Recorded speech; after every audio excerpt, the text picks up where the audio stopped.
Hello, a very good evening to everybody watching, listening here at Talking Tennis. Tom Grant here, and I am joined tonight for the last first round match of the Rio Open between Arthur Fils and Joao Fonseca. With newcomer is making his debut is Greg Carter. Greg, how are you doing? I'm very well, thank you. How are you doing today? Not bad, not bad. A Wednesday night packed full of tennis. Where are you? Where are you streaming from? Where are you joining us from? Coming from England, United Kingdom. Yeah. Whereabouts in England are you? In Gloucestershire. I don't know if you've ever. Yeah, I don't know if you've ever heard of it, but. Oh, of course, I've heard of Gloucestershire. We're not completely closed off from the world here in Glasgow. But as John has reminded us, it's southwest England. So good to have you with us.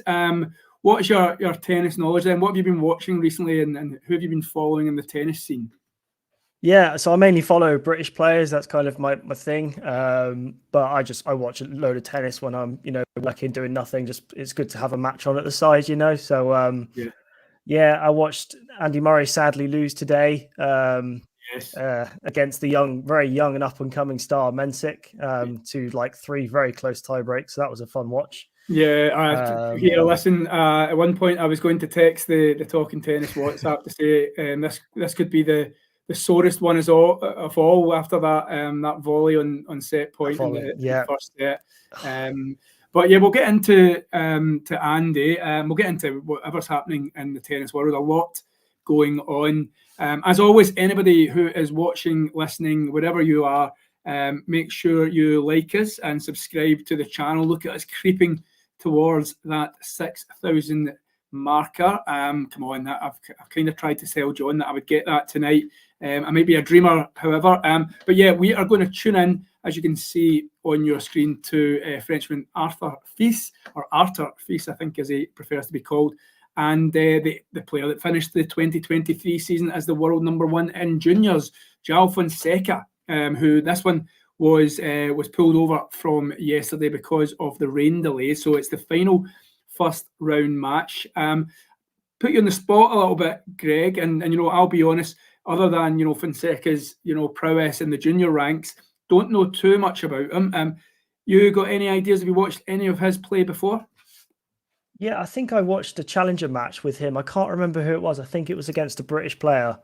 Might have been what's his name? The guy that won Wimbledon Juniors. Henry Seal or Henry. Yeah, I think they played a match or something like that. And yeah, I mean, I've just heard really good things from tennis journalists around the world saying that he's the next up and coming player. So yeah, I'm looking forward to see what he could do in an ATP match.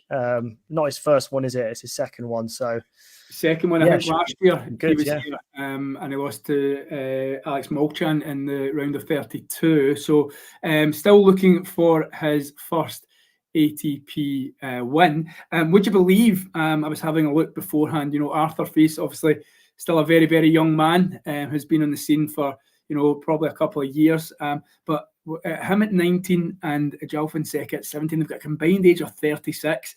And if you think about players like Djokovic and Andy Murray still playing in the tour, it's kind of unbelievable that, the battle of the teens here. Yeah, you forget how young he is, Arthur Fils, because he seems to be around for ages now. Exactly. When I was, like I say, looking him up just to find out his recent form, when I saw it saying 19, that kind of struck me as well. Like, is he only 19? Yeah, ridiculous. So, yeah, I mean, Fonseca, as mentioned, he finished the 2023 season as the world #1. And so there'll be big hopes for him here in Rio. As you can see, 2023, a future star, as mentioned. Coming to it, looking at this beforehand, obviously this was delayed from last night. It's the final first round match. The winner, I think, will play Christian Garin in the second round. But interestingly enough, for the Brazilians here in Rio, this has been the most Brazilians through to the second round of any ATP event since 2022 in Santiago. And if Fonseca joins them, it'll be the most since Santiago in 2011. So a big incentive for the Brazilians here to get through. Arthur Fils, big things about him, like you say. He's been around for a while, or it seems so already. The guys are just about to start the match, so we'll talk you through the first few points as and when they happen. But yeah, Arthur Feast, like, are you expecting anything big from him this year? Is it maybe a bit too soon? I think it was a Hamburg title, or he got to the final of Hamburg, I think, last year. Yeah. So yeah, Arthur Feast, what are you expecting from him in 2024? Well, he's what, number 36 now, so I think he's got a career high of 34. So he's definitely up there. He definitely can be a top 20 player, top 15 player, and I think if he can reach that top 20 to 15, I think that would be a fantastic year for him. I think he can go further than that, but it just depends on how well the others do up there. Definitely. Absolutely, yeah. No, very athletic, very strong. I think he's a favourite of David Law in the tennis podcast as well, who's been bigging him up for a good few years. So yeah, hoping for big things from Arthur Feast, especially when he sees the likes of Carlos and Yannick and these other players breaking into the top 10 at similar ages. He's probably a year behind. But yeah, you'd be thinking that this has really got to be, maybe he's focused on making this his breakout year. I'll talk us through a couple of points. Remember, guys, drop us comments in the chat. If you want to take the mick out my silly hat, go for it. If you want to continuously tell me you can't understand me, but let us know where you're from. Hit the like button, subscribe. Arthur Feast, currently serving. I'm just going to get he's 30 love up, 30-15, sorry, and he just put a long forehand to the baseline. They're now rallying. Fonseca's now pushing him about the court. Backhand from Fonseca down the line again. He's pushing Fields about now. He's not getting it his own way. Fields tries to go for a big backhand down the line and goes wide. So 30 all on the Frenchman's serve. Whereabouts are you at on your stream there, Greg? Just so that we know. I was going to say that's the point that you've just talked through is now going on for me, so you're a bit ahead of me. But so just a couple of seconds, okay? Yeah. Well, what I'll do is I will, I'll talk us through the points then, and then hopefully then you've seen it, and then we can figure out what's happened. There's Fonseca. I mean, it's very, very hard when we've only seen so much of the guy. He's looking for his first ATP win, only his second ATP match. Another interesting stat, I told you beforehand I'd come with some figures for you, Greg. It would be, believe it or not, a big incentive again. He would be the first player born 2006 or later to win an ATP Tour match. Now, as somebody who was born in 1984, that makes me feel incredibly old because I was hitting the dancing in the pubs in 2006, and this guy wasn't even born yet. So yeah, a big incentive for Fonseca. Arthur Feast is 40-30 up at the moment in time. So we'll just, in fact, no, it's 30-40. Sorry, I misread that. So it's a break point for Fonseca. Yeah, break point. Yeah, but his Arthur Feast has managed to serve it out and force Fonseca into the net. So we'll just, I'll talk us through this next point as Arthur Feast serves from, there we go. We've got the scoreboard live. Arthur Feast serving from the juice court. And that one looked a little bit long. We'll get into, Greg, the whole surrounding Alcaraz, the story that's happened over the last 24 hours. Of course, a recent development that's happened just before we came onto the stream. Apparently, Alcaraz is going to be all right. So good news for him. Feast has advantage now. A big serve forced his Brazilian opponent long. Obviously, the crowd, because Fonseca is a real native, so obviously the crowd fully behind their man. Feast not found his range on the serve yet. He's just hit another one into the net, so he's got a second serve on game point. Second serve slows it down, puts it out wide. A looping return from Fonseca. The players are rallying now. Forehand right into the corner by Feast. It gets back by Fonseca, but this time a wayward forehand. He's not dialed in just yet, not found his range, Arthur Feast. What are you seeing so far, Greg? It's just really a wee bit scrappy at the moment, isn't it? A little bit, yeah. I was going to say nervy start from both of them, really. That first break point will give Fonseca a lot of hope. I think that'll give him a big confident boost, even though he couldn't take it in his home country. I think he'll start to start to feel like good about himself. You know, Feast isn't the most confident of players today because he went out quite early on in the last tournament he played in. So yeah. I mean, you look at Diaz Acosta last week. You know, he fed off that crowd, that home crowd. So it shows you, you know, coming in as a wild card, it shows you what can be done. The players are rallying right now, and Feast is just a backhand into the net. I think you're bang on there, Greg, as well. I've always found Arthur Feast, you know, very much, you know, a confidence player. If things are going his way, you know, he can push other people about the court, and he can, you know, stretch his arms and get the power behind his shots. But as soon as things start to kind of go against him, the momentum turns, his head goes. Now, you could put that down to the spirit of youth, I suppose. But yeah, Fonseca definitely looking the more confident of the man, confident of both men here. And he's got another break point. So I'll talk you through this one. Feast setting up the serve now. Gets his first serve in. No, he doesn't. It looked like it was just on the service box line, but out was called. So second serve, real chance here for Fonseca. Much slower serve, looping serve, not even a kick serve, mind you. He's went down the line, Fonseca, and he's got Feast on the run, and it is a break of serve in the very first game, and that will give the youngster, the 17-year-old, no end of confidence there. Good start. Very, very good start. I mean, he couldn't think of anything better, could he? 2 break points, 1 taken. Perfect. Yeah. And actually, interestingly enough, Feast is playing against a younger opponent for the first time on the ATP Tour. So, wow. You know, usually, with him being such a young man, he's coming into a lot of these matches as, like, you know, the young underdog, and he's, you know, trying to take out an older opponent. I wonder if that will change the mindset at all. You know, the fact that he's playing a younger guy for the first time in on his main tour career anyway. I wonder if that's going to play a point. I mean, I've never been a professional sportsman, so I possibly couldn't, you know, comment on the psyche of, you know, a big time guy like that, like Arthur Feast. But do you think that'll have any bearing? Do you know? I mean, do you think that plays on your mind? Yeah, I think so. It's something new, isn't it? Like, always something new would give you new challenges. You know, I guess it's like playing.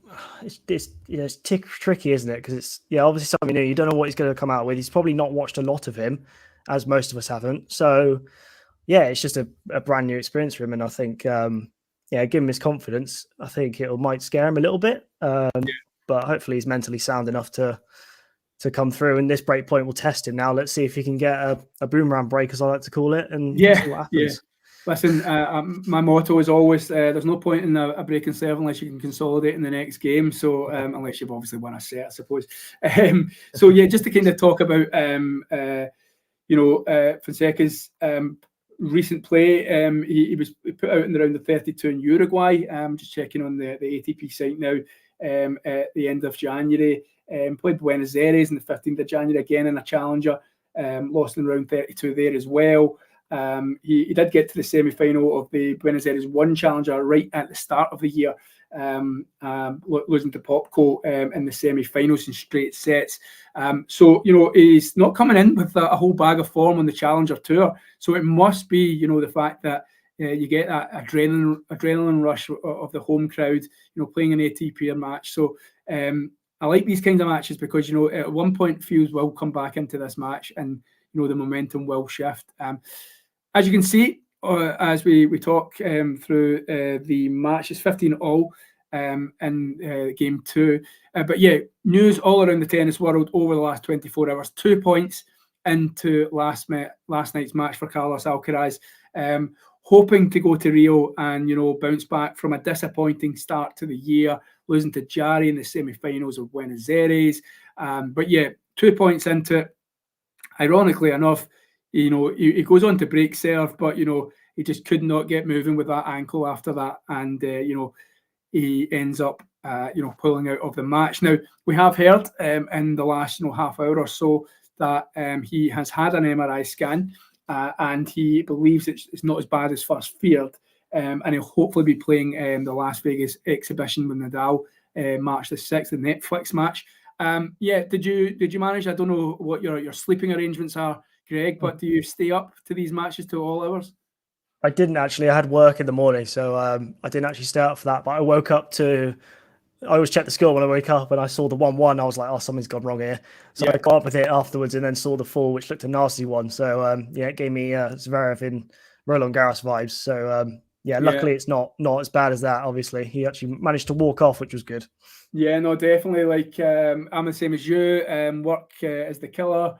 As much as I would like to stay up and watch all hours of tennis, I also have a 17-month-old, so he does not care for he doesn't mind 6 a.m. rises. So yeah, missed it. But like you, strangely enough, I went onto Twitter first, and a few folk were talking about Alcaraz, and I was like, he must have got beat last night. The fact that they're talking about this, and that's when I then, doing my research, found out that he had rolled his ankle.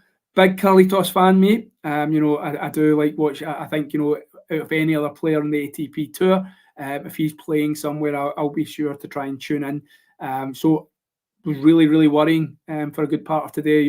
When will he be back? It's been a poor start to the year.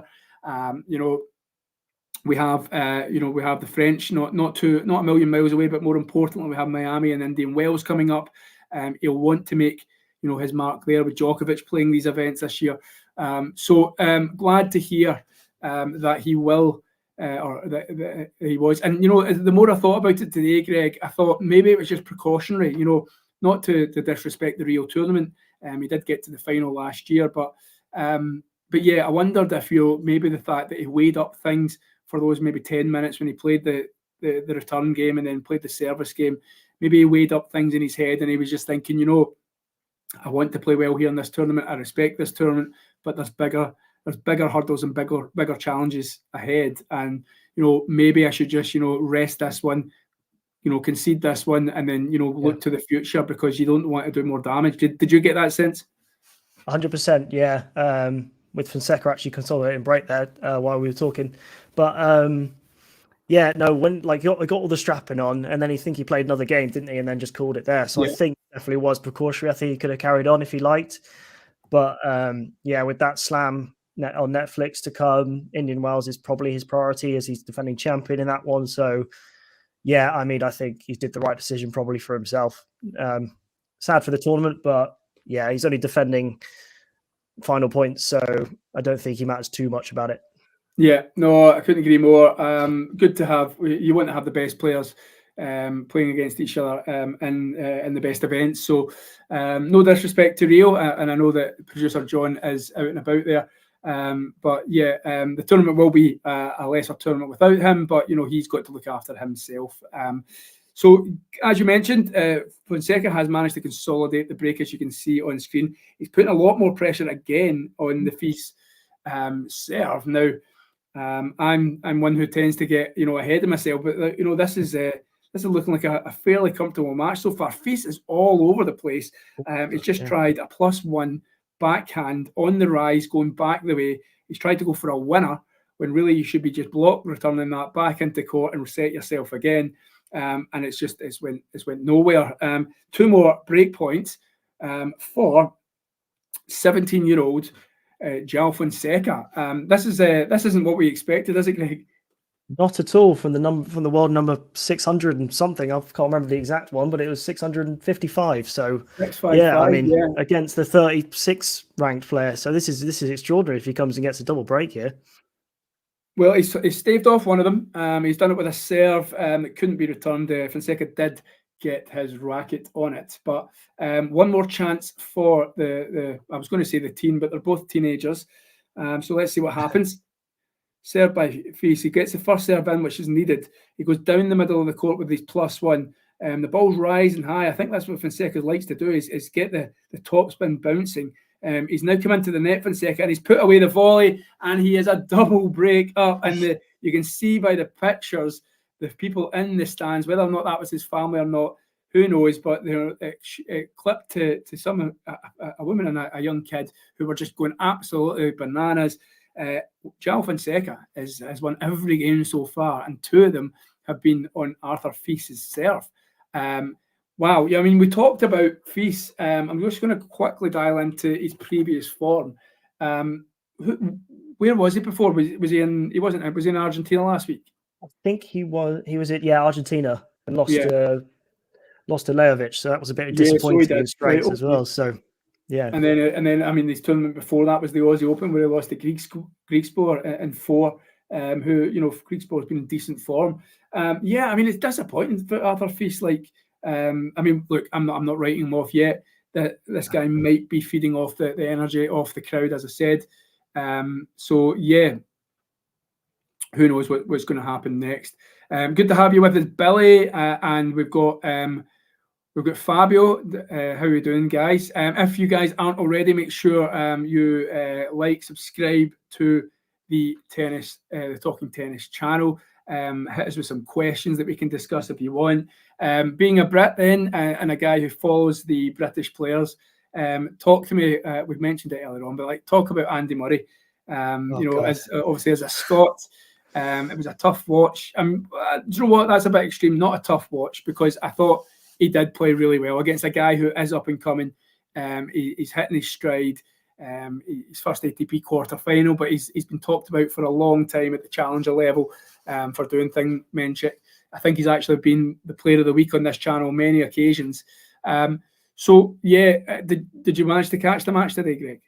I did, yeah, I had it on. And yeah, as you say, Murray seemed to play very well in all 3 sets, really, apart from the third one. He was 2-5 down and then got what was it, four games in a row, saving stopping Mensik from serving out the match twice. So you can't call him not a trooper, but yeah, I just felt so sorry for him at the end, because that volley at set that you mentioned at set point on the first set was unreal. I don't know how he missed that, and then he hit an even harder one and just started laughing at himself. So yeah. Well, I've just saw Sky Sports News now. For anyone who's not in the UK, we've got Sky Sports, we've got Sky Sports News, and they tend to like to, what's the word, like glamorize things or sensationalize. That's the word I'm looking for. So I don't know if you saw the point in the match where I think it was when he tried to go up to the net in the third set. It was in the breaker, actually, I think, and he tried to put it over the net and he hit the top of the net. And I think he says basically, this game's not for me anymore. This game's not for me. And Sky Sports, I'll come back to Fabio in a second. Sky Sports are basically now reporting it. Did Andy actually say this? Is this him retiring? I've got to be honest. I 5-2 in the third. We just had a cameo appearance from John there. At 5-2 in the third, I went out and walked the dog, Greg. I thought it was done. I thought it was done at 5-2 in the third, because he just looked beat. Menchik was playing his best tennis of the match, to be honest. And yeah, so I thought, I'm going to walk the dog. I don't want to see it. This is a cruel defeat, because I could not get that volley out of my head. The first set, he's managed to battle it back from a breakdown. He should have actually really sewn up the set at 7-5. He gets taken to the breaker. And then yeah, he's 6-5 up. The ball is in the air for a country mile, and all he has to do is put it over the net, and he hits the net. And at that point, I thought, he's not even. The second set is going to be 6-2, 6-1. So I thought he played well, but yeah, I couldn't get that out of my head. So I missed the comeback, and when I came back from the dog, he's 6-all in the breaker, and my hopes back up again, and then he just crushed it again. So yeah. To be an Andy Murray fan, it's not much fun. I'll tell you why I stayed was because in the first game, I don't know if did you watch his first match? No, I didn't. I was working at the time. Okay, so he had a knee injury and he had like medical timeout and stuff like that, trying to fix it. And he played better with the knee injury than he did without, because he just had this I don't really give a crap attitude. Yeah, and it was just like he just started going and could dictate in the play and just making sure the points were short. And I thought he'd do exactly the same, which he did in that final few games. So yeah, and I never give up on Andy Murray, given what we've seen in the past years. Fair point. And Doha last year. Doha last year was the exact example of that. I think Wahechka was serving for the match and 40 love up, and he managed to bring that one back. So you're right. I will make sure not to walk the dog at vital moments again. A vital moment going on in this current match, though, Greg. 4-love, as you can see, Fonseca has consolidated that break again. What is going on here in this match? This kid, obviously junior number 1 last year, and Fabio's brought up an interesting point, and it's key, because I was thinking about this, about why certain players pick certain events at this time of year. The first Grand Slam's done. You've got about 3 or 4 months until the clay, the main clay event in Roland Garros. But there's massive Masters. You've got hard court Masters coming up. You've got clay court Masters coming up. And it's interesting how some of these players pick, to go to the South American swing. Some are playing in Mexico hard court, and some are staying in Europe and playing in the hard court indoors there. In terms of decision making, do you think these players are mapping out the whole year, or are they just looking? What's the thinking? Do you think behind certain picks? I don't know really. I think it's just. Yeah, like they probably map out the next few months rather than the whole year, I would imagine, not knowing anything about like professional tennis and how they like tennis players themselves and how they map out and stuff like that. But yeah, I guess it's just whatever their favorite service is and what they're planning on playing, I guess. Like if Indian Wells is coming up, then you want to play more hard courts. If Roland Garros is coming up in the future, you want to play more clay courts. But yeah, it's weird. I guess it's just the golden swing is the golden swing, isn't it? Yeah, it's interesting. Cam Norrie always heads down to South America. Of course, winning Rio last year as the defending champion, beating Alcaraz in the final. That was a great final, by the way. That was. It was indeed. Yeah, I mean, a week after losing to Alcaraz in the Buenos Aires one as well. So I find it interesting if Cam's maybe saying, I need to get better on the clay rather than work on my hard court game. I'll spin off to South America. So who knows? But yeah, it's an interesting dynamic, and thanks for the question there from Fabio in terms of the certain players. They might just have deals, sponsorship deals, contracts as well. That might be with Cam Norrie. Sorry to interrupt you there, but with Cam Norrie, I think it might be because like Britain doesn't really have many clay courts, do they? So maybe it's a case of trying to get better. And that's the only time he can do it, is go into the South American swing and try and figure out that way. Like, yeah, I'm not knowing anything about like courts in other countries and stuff. I know Britain have a lack of clay courts, and we never really had a proper clay court player apart from really Andy Murray, but he was just class at the time when he went to the French Open final. He was just the best player in the world at that point. So, yeah, I think for British people anyway, I think they go and try and get more practice in the South American swing, I'd say. Yeah, no, it's a good point. And somebody who's loving the clay courts and down in South America is Fonseca. He's the hometown guy. Fils is struggling to serve again. Fonseca's just absolutely eating up his second serve. He just hit a proper down the line backhand that was just unreal. That was exquisite. Absolutely. Bubbling with the energy of this guy. And I've got to be honest, it's the first time I properly watched him. Caught him a couple of times, in highlights and the Challenger and stuff. But really enjoying watching him. He's aggressive. He's taking the game to Fils. And the players are rallying at the moment. He just went for a forehand down the line, which Fils is nowhere near. We have another break point from Fonseca, and he is absolutely adoring the crowd and, winning a lot of hearts and fans here. That forehand there. Fils is just playing right into his hands. It's a looping court, isn't it? The ball is bouncing high, and Fonseca, is hitting it flat and putting them away. We'll look at the strategy at the end of this set, but this could be a very, very quick match if it keeps on going like this. Yeah, I mean, Fils just can't seem to hit a winner to save his life right now. It's just Fonseca is dictating all play. He's hitting it from left to right, trying to make him run as fast as possible, and yeah, he's just hitting winners like he's playing like the 36 ranked player, and Arthur Fils is playing like the 600 ranked player at the moment. Yeah, absolutely. I mean, another stat for you is as well as him looking to win or be the first player born 2006 or after to win an ATP Tour match, he will also be the second youngest in this tournament's history to win a match, and that would be after. Any ideas? God, that's got to be Alcaraz, right? Alcaraz, you're right, bang on. In 2022, Alcaraz won it as a 16-year-old. No, sorry, in 2020, Alcaraz won it as a 16-year-old. Won a match there. So Fonseca would be the second youngest after Alcaraz. And he's done it. Yeah, he's broken serve again. So we are serving for a bagel here from Arthur Fils, the number 7 seed, Arthur Fils. This one will be a sore one to bounce back from. He needs to sort himself out, maybe right off this set, and start focusing on what he's going to do to change this. Now, we've seen this in tennis so many times. Some player maybe just hasn't warmed up right, maybe come out a bit cold, and one player's on it. I would take it with a pinch of salt in terms of the match winner just yet, until we maybe see if maybe Arthur Feast just needs to settle down. I wonder if John might be able to tell us in terms of the above sea level, like the height of this court, if that's any impact in Rio. I'm not sure. I know Madrid's obviously quite high up, so the balls fly through the air a little bit differently. And I wonder, John being in Rio, which I'll remind you guys, if you've seen any of the content, get to the YouTube channel. We've got exclusive interviews from Rio. We've got Miles, who's out in Delray Beach. Oh no, is it Delray? No, it wasn't. Where is Miles? Maybe it was last week he was there in Delray Beach. No, it was. My apologies. I think we might have Srihari out in Dubai. I'm not sure. I might be going on the script from last Sunday. Who knows?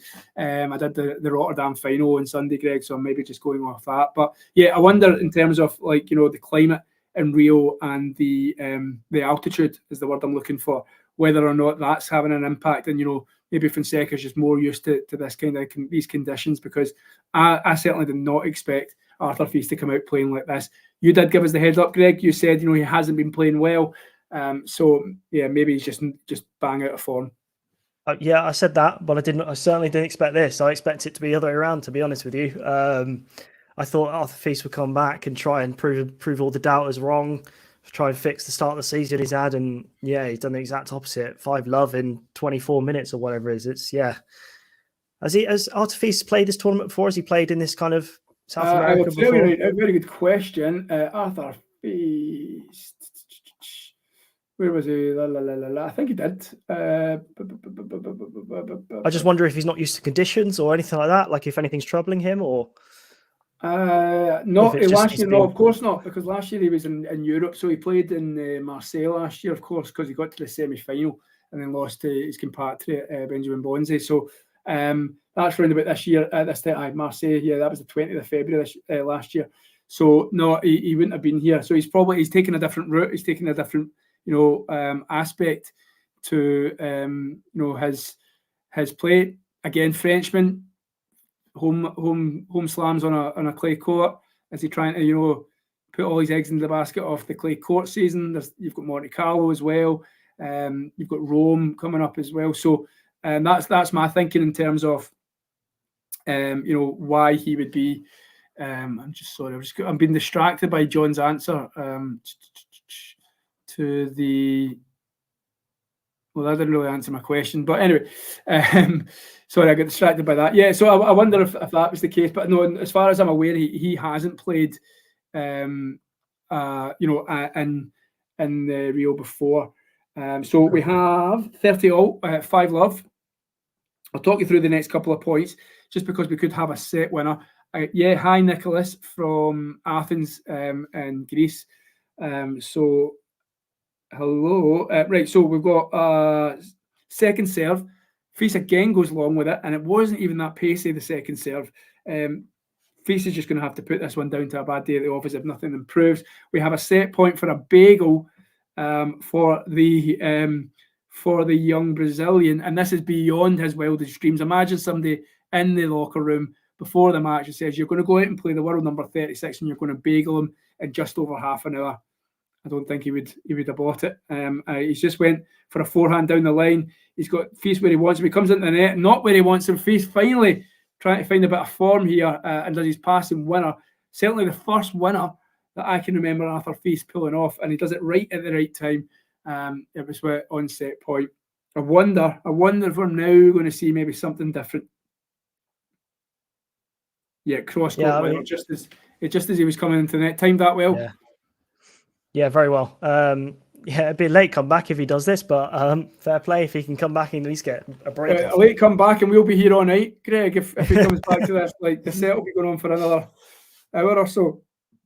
Fonseca has just put away a strong serve down the tee, so he will have another chance to take the set.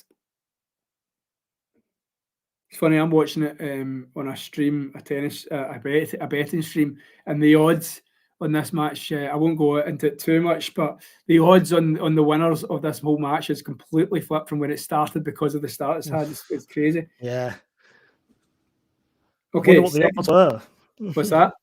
I wonder what the odds were for Fonseca to win this. I wish I could tell you. He's went for a drop shot to win the first set, and he pulls it off. Joao Fonseca has just bageled Arthur Fils 6-love in just over half an hour. It's been a really, really good start. And so, well done, Joao Fonseca. I'm just going to have a look. Nicholas is asking us about Tsitsipas match in Los Cabos. I didn't even think he'd played as yet. You know anything about that, Greg? I don't think he has played because he's second seed. And he got a buy-in, so I don't think he's played yet, unless he's in progress. Is it maybe meaning the matchup that he's got, or Nicholas? Can you elaborate a little bit? I know that he's got Alexander Vukic from Australia in the second round. So I don't know if he was asking about the opinion on that. Okay, so are you asking about more like his chances? How's he playing? What do you think? I mean, obviously bad news for Tsitsipas fans. Him exiting the top 10 this week for the first time, I think, since he entered it in 2019. Tsitsipas, he's such a talented guy. I like him. I had high hopes, throughout the last 4 or 5 years. I think he peaked when he was 2 sets to love up at the French Open against Djokovic. And there's not been much joy for Tsitsipas fans since then. He says he's focused. He comes out with some strange lines sometimes. I think, ahead of the ATP finals when his season had gone and he was seeing the emergence of Alcaraz and Sinner coming through and, guys like Holger Rune. I think he was basically trying to, be a bit coy when he said winning the ATP finals would be similar to winning a Grand Slam, because I think his chances of winning a Grand Slam are fading with every passing year. But he's a talented boy. So I don't know if you're talking about the matchup, Nicholas, or just in terms of Tsitsipas and his current situation. Greg, I don't know if you want to kind of elaborate on anything I've said there and your thoughts on Tsitsipas at the moment. Tsitsipas, no, I agree with everything you said. He's a very, very talented man. He's a one-handed backhand, which are basically trying to get rid of in the top 10, aren't they? Because they're the first time ever in the top 10 we've not had a one-handed backhander. So that's never happened before. But I mean, he just can't really seem to get a couple wins together, can he? Really? I don't know what his particular issue is. Maybe his confidence. Maybe there was a whole thing last year about his distractions off the court. With his relationship with Spanish tennis. And there was getting rid of his dad, and then it wasn't like he hadn't got rid of his dad. He just said that his dad wasn't going to come to the big events or something, and then Philippoussis was in, and then Philippoussis was out. So it just seems quite chaotic when it comes to Tsitsipas. I think you're right in terms of. I mean, I don't want to be disparaging, but no, it does seem like he's quite distracted a lot. I mean, I don't think the social media and the Instagram of Tsitsidosa is as bad as it was maybe summer last year when it was right in your face. We're a couple, so that's maybe calmed down a little bit. But who knows? Like I say, I'm totally in for Stefanos Tsitsipas, bouncing back and causing these guys problems. And he's been so close so many times in finals in Melbourne, and I think if he can find his game again, he could cause these. He's definitely got the ability to take sets and matches off the top guys. He just needs to kind of find his mojo. I suppose that's the thinking.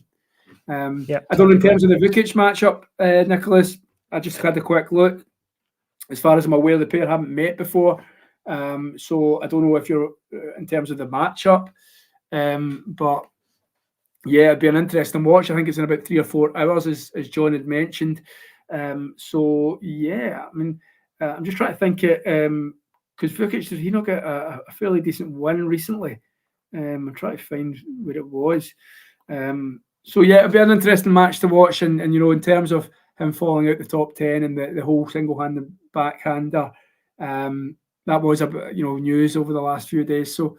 It'd be interesting. It'd be a good watch, and you know, I think he's won Los Cabos before since the past. I think it was either last year or the year before. So I'm sure he'll do well down there as usual. He's defending champion. Did he win it? Was it last year? Okay, is he won it? Yeah. He's not won it the last 2 years, or was it Alcaraz the year before? Or no, it was Medvedev then Norrie. Norrie, okay, right, okay, yeah. Okay, brilliant. So excellent analysis. Well, there you go.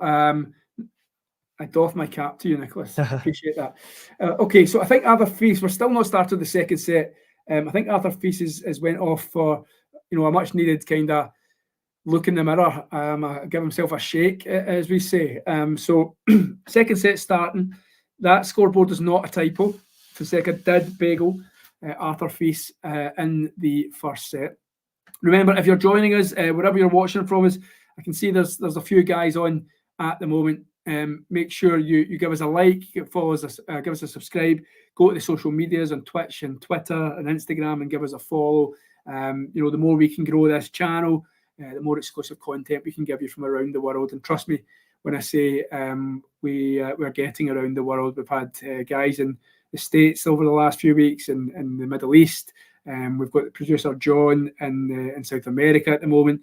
Not many tennis channels, you know, are getting around as that. So, yeah, stick with us and give us a follow and a like. A good few of you have done so already today. Fonseca checking out a mark on the Fils serve. Fis's mindset right now will just be get myself on the scoreboard here. It can't be two in a row. Yeah, definitely. He can't get broken here, otherwise his confidence will just drop as much more as it already has been. So, yeah, he needs to come out strong. He needs to serve better than he has. He needs to hit winners, defend more, and just overall up his level a little bit. Yeah, no matter how he does it, he just needs to get himself a game and then start building from there. But for Fonseca, he'll be in absolute dreamland right now, and it's just all about not getting tight. You know, if the finish line does get in sight. So yeah, I'm going to talk you through this next couple of points. Fils has just hit the net there. We are on the Arthur Fils serve. You might be able to hear a screaming baby in the background. That's my child. I apologise. But you got a tennis racket in his hand yet or not? That's it. I think he's an Arthur Fils fan. That's what it is. I think he's an Arthur Fils fan and he's just seen the score, so he's not too happy about it. Okay, I'll talk you through this point here. Arthur Fils has just served. He is 30-15 to the good in this one, and Fonseca has just hit the net. So Arthur Fils has 2 game points to get himself onto the scoreboard for the first time.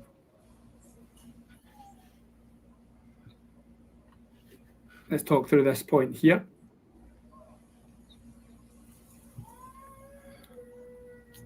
Okay, so serve goes long. Arthur Fils looked like he was doing a serve and volley there.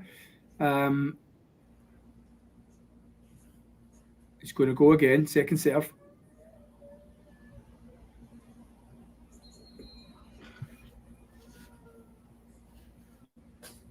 Okay, so we're rallying here. Good return by Fonseca. He goes cross-court with the backhand up to the baseline, and Fils has just net-balled it. So we are again at game point with 40-30.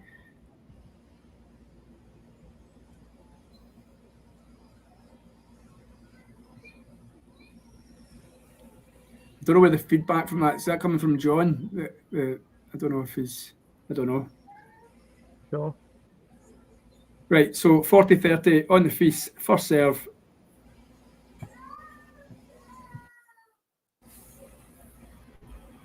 Okay, so backhand up the line by Fonseca.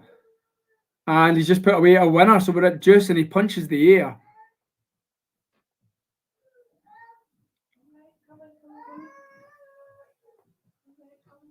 Just watching that point that you were talking through, yeah, he's fighting through. Yeah, absolutely cracking winner there. Yeah, brilliant winner. Absolutely brilliant. You can see the passion he has when he's winning. Yeah, absolutely, mate. Absolutely. So we've got we're on to deuce on the first game of the second set. Fils still struggling just to get himself onto onto the scoreboard. Good first serve, although goes wide with that one. Fonseca couldn't get it back into the court.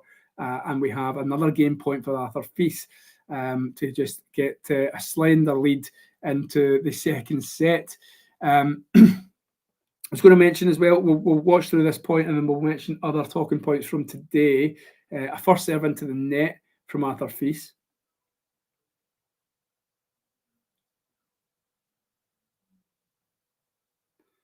Second serve, a bouncing second serve as well. It's went back up to the court, and Feast has won a game. A backhand goes wide from Fonseca. The first time he's not won a game in 7. Well done, Arthur Feast. And it'll show the measure of the guy now when he's starting to feel a bit of scoreboard pressure in the second set. Does Fonseca? Can he keep the momentum going? Going to mention a couple of other things happening in the tennis world today, Greg. I don't know if you saw the Coco Gauff stuff at all. She was arguing about a point with the umpire, which she called the supervisor, and she was right. Did you see the video of that at all? I didn't actually see the video, but I saw a couple of tweets about it, and every one of them was saying that she was right, he was wrong. Yeah, but I don't know the ins and outs of that, actually. So she hit a serve, and Pliskova returned it, but I think it might have been, I'm not sure if it was out. I didn't see the full video, but I think it might have been like, long and wide. However, because Pliskova's hit it, and then the umpire's only called out after she's hit it. Now, the ruling is that it needs to be called out before the returning or the receiving player has returned the ball. So he'd called it out. She was about to load for a second serve, but she was like, no. And fair play to her. I mean, obviously, Coco was a very, very smart girl, but she just refused. She just said, no, that's not the rule.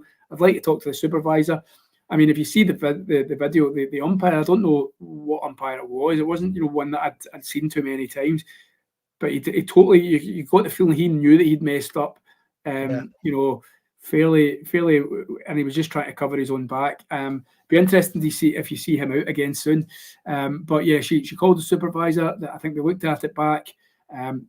They called in her favour. So fair play to Coco Gauff, and she battled back, of course, losing the first set in that one.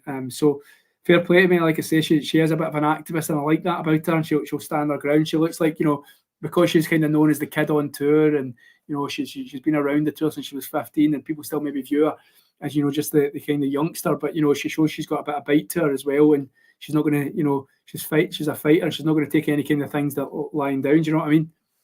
Yeah, and I respect anyone that can go and say, no, you're wrong. Like, I believe that you're wrong, even like, especially when they're right, it's like, I can see it with my own eyes and hear it. You got it wrong. I don't know why the umpire can't just go, sorry, got it wrong. Yeah. That's life, isn't it? People get things wrong. It's just about admitting your mistakes, isn't it? So yeah, if only the world could admit when they've made a mistake, exactly. We'd be in a much better place. Back to the tennis. Fonseca 30-15 up now. A decent first serve. The guy's got a decent serve on. I wonder if I'll maybe speak to Damien and Vance afterwards, because Damien will know a lot more about him. But in terms of being maybe a clay courter, this guy, this might be his favourite surface. Usually the South Americans love the clays. But yeah, he seems to know his way around a clay court, is my point. And as he serves a second serve into the body of Feast, the players are rallying. A strong forehand. It does go long, but he's got power on him, this guy. Definitely got power. Yeah, even the ones that he's hitting down the tee just look like they're flying past Feast, even though they're not going in just yet. He's got the power to it. Do you know how tall he is? I don't, but good question. You can't really tell on the feed, can you? He looks like a tall guy, though. He does, yeah. When he was walking out, I was like, he to me, first I was like, he's very baby faced. It tells me that his height on the ATP website, which is all of a sudden just slowed down, doesn't give me his height, basically. So the bio, I tried to go, there we go. Height 6'1". 6'1". Yeah. He looks a bit taller than that, I would have thought, but I think he does. I think now when you see him on court, I think, because you see players like Nico Jarry, and he's a big guy, 6'5" or something. And when you see this guy on court, he's got a bit of the Yannick Sinner look about him, this Fonseca. I don't know if it's just because he's wearing the hat and the way he walks, but he's got a bit of the Yannick Sinner about him for me.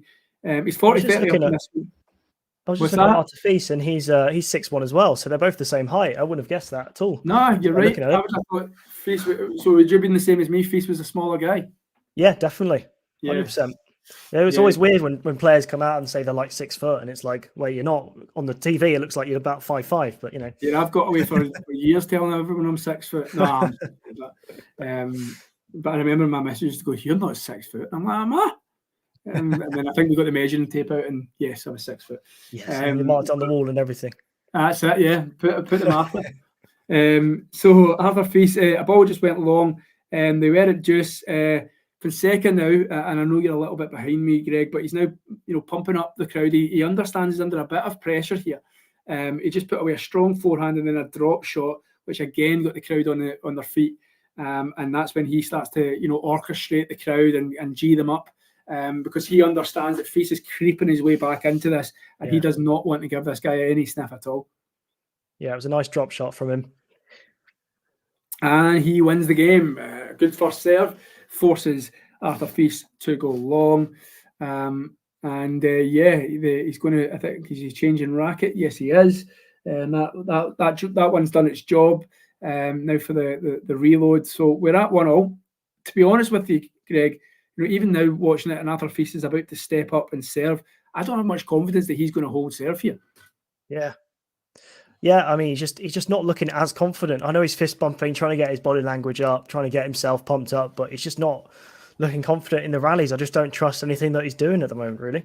I hate when they do that. I was actually watching a bit of, I can't remember if it was Cam Norrie and Cam Norrie Alcaraz in Rio last year or Buenos Aires, but you might be able to tell me, Greg. It was when Alcaraz obviously clearly hit a winner, and it was clearly in the court, right? But Norrie's convinced that it was long, it was wide and long, so he starts circling the mark, right? But like he was so close to it that you could obviously tell Norrie knew that it was in, and he's just trying to make the umpire think it's not in. So he circles the mark, and I think it's Carlos Bernardo comes down, and then Norrie's doing all this like fist pumping and all that, right?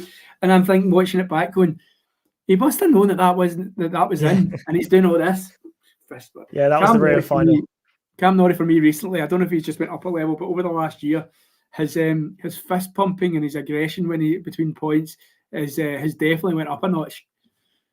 Yeah, it's one thing I just can't stand, like when if the opposition player hits it in the net or something and they just go like that, it's just like, what are you doing? It was a mistake. Just walk about. I get it if it's on like match point or something, set point, whatever. But yeah, just doing it for the sake of doing it gets on my nerves a little bit. I'm agreeing with you on that one. Yeah, I know. What's the point? We're on 15-30 on the Feast serve. As I said, no confidence at all in the serve. Interesting. John went for Thiago Wild. I've learned to say again via the ATP website. I used to call him Wild. But interesting, obviously, Wild had a good win on clay at Roland Garros last year against Medvedev. Yeah, so an interesting pick for John to go for Thiago Wild to win this one. Obviously, with the exit of Alcaraz, it opens up the event, even though Cam Norrie is the defending champion. So yeah, it'd be interesting. I think this is a good opportunity for a lot of the players, and what a story. Now, I'm not getting ahead of myself, but what a story it would be if Fonseca was to go on and win something like this. Well, I'm just saying. I know I'm going miles in the future, but you've got Diaz Acosta in Argentina last week, and then Fonseca would be in Brazil the next week. I just think that would be the ATP all over. I love those kind of romantic stories. Do you know what rank he would go to if he won it? Oh, I know that's a hard question because he's very low down, but I think I know what you mean. I love it when just a player who ranks so low just goes on a tear and wins it. Yeah. Oh, that shot he hit at 30-30 then. Unbelievable. Sorry, I was actually watching that when you were speaking. This guy is a winner machine, and it might just be the fact that Feast just cannot get on top of the ball. He's done a good first serve though, Feast, and he's fist pumping there, like you say, trying to get in his opponent's head, trying to G himself up now. He's managed to bring it back to Juice, but an early break in this second set for Fonseca, who looks like a confident lad, let's be fair. He's a baby-faced lad, but he looks like a confident lad. He looks like he's been on the tour for years. Exactly, mate. It does not look 17 in terms of, his tennising ability. I mean, I might look at the live ranking, but I don't think the live ranking is even kind of got an algorithm for that. For that eventuality. So who knows? I mean, obviously we'd gain 500 points, so just get his points and add 500 to them. Yeah. Okay, Frank, how you doing, Frank? If you want to give us a like, a subscribe, and a follow, Frank, please do so. We're trying to hit that magic 6,000 number. So help us on our way if you can. But what does Frank say? Frank says South America and Asia have lots of talents, but the ATP is pro-Europe, and they have over 60% of the tournaments in the Challenger Tour as well. It's a good point. I think we've had players like Kyrgios say that it's a very tough tour for to be an Australian. I think even Diego Schwartzman alluded to that fact last year in terms of, you've got this South American swing, and then you don't have a lot. And then for players of his ilk, from probably about March onwards, they're not home. They've just got to, go to the States and go to Europe. So it is tough. I mean, I'm all for this kind of South American swing. This has always been when I've, doing journalism and my day job and then getting into tennis journalism. It's always been like on the bucket list for me. I mean, have you got thoughts on, in terms of like the way that the tour is skewed towards Europeans and Americans? Is that something that you would like to see changing, or do you think the calendar is pretty settled the way it is? I mean, as a really selfish point of view, I love it in Europe because its time zones and stuff are really easy to watch all the tournaments. But from a player point of view, I can totally understand. Like, I think, as you say, Kyrgios spoke about it, and he says like players in Australia are away from their families and stuff for like 6 months at a time, and it's really difficult. So I can completely understand that. And I don't know why we don't have more tournaments in China, for example. Maybe a little 250 in China or 250 in lots of 250s in South America and stuff like that. Not just in the South American swing, but just more tournaments everywhere would be great, I think. Yeah, no, I think, I mean, I've got a counterclaim to the European thing, because obviously as somebody not far from you, it obviously benefits us as fans, because we get, the matches and the tournaments on pretty much our time zone, give it, an hour here or there. However, a counter to that would be, I work during the day, you work during the day. That is true. When you've got these other events, you could be working during the day when the events are in Europe, and you're missing a lot of it because, you've got to do your job. However, when the tournaments are, maybe in the States, you can do your job, you finish at 5, 6 o'clock, and then you can stick on the tennis, and, you're not really missing any of the action. So, and it's similar to this stuff here in South America. Me and you have been working hard today, and then we've come in. We could, if we wanted to, we could sit up till 2, 3, 4 in the morning and not miss a shot. So, I don't know. I quite like the way. I mean, I know that the governing bodies of both the ATP and the WTA do get it tight quite often, and quite rightly so sometimes, in terms of scheduling and tournaments. But I mean, I think that the investment's as high as it's ever been.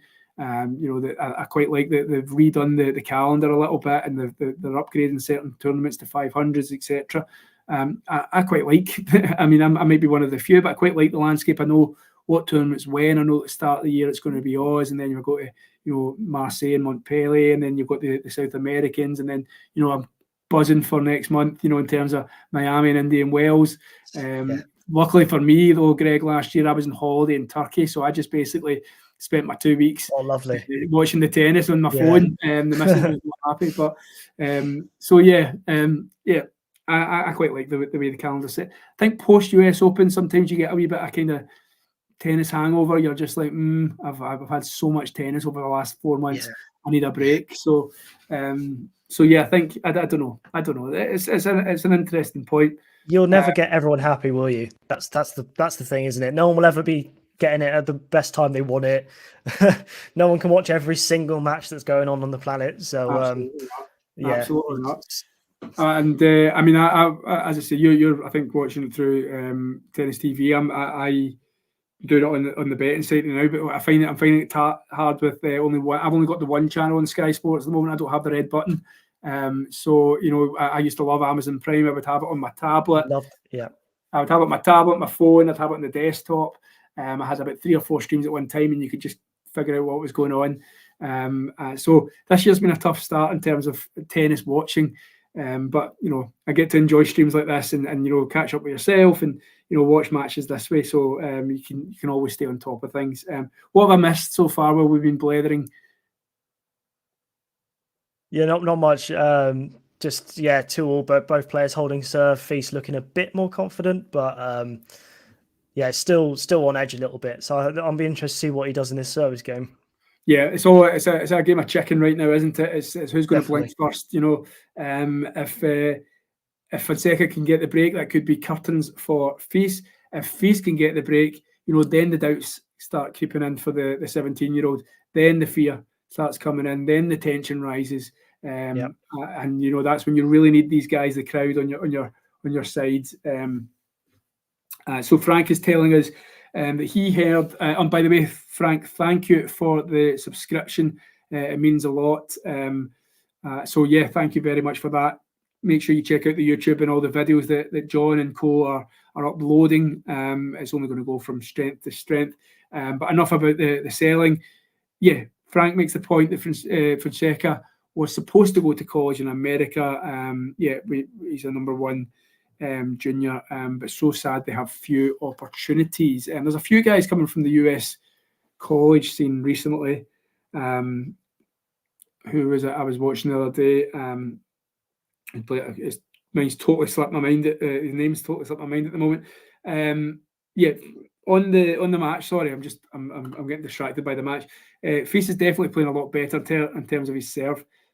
He's serving well. The last couple of points, he's managed to force a kind of block return that's gone long from Fonseca. Maybe the levels, the levels in terms of the adrenaline's dying down a little bit for the young man. But I definitely think that there is still danger in the air for this guy.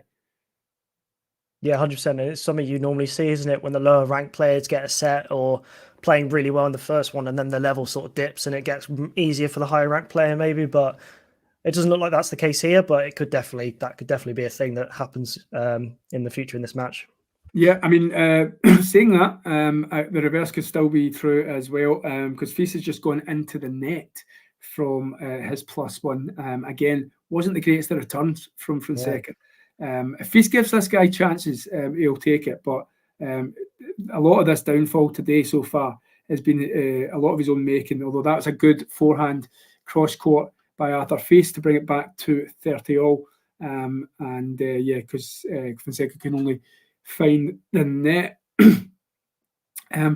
Other scores about today in excuse me in Doha. We spoke about Andy Murray and the pain of being an Andy Murray fan right now. Also saw Rusevuri beat Christian O'Connell 6-3, 6-4. Karen Hatchinoff went through against Marashan.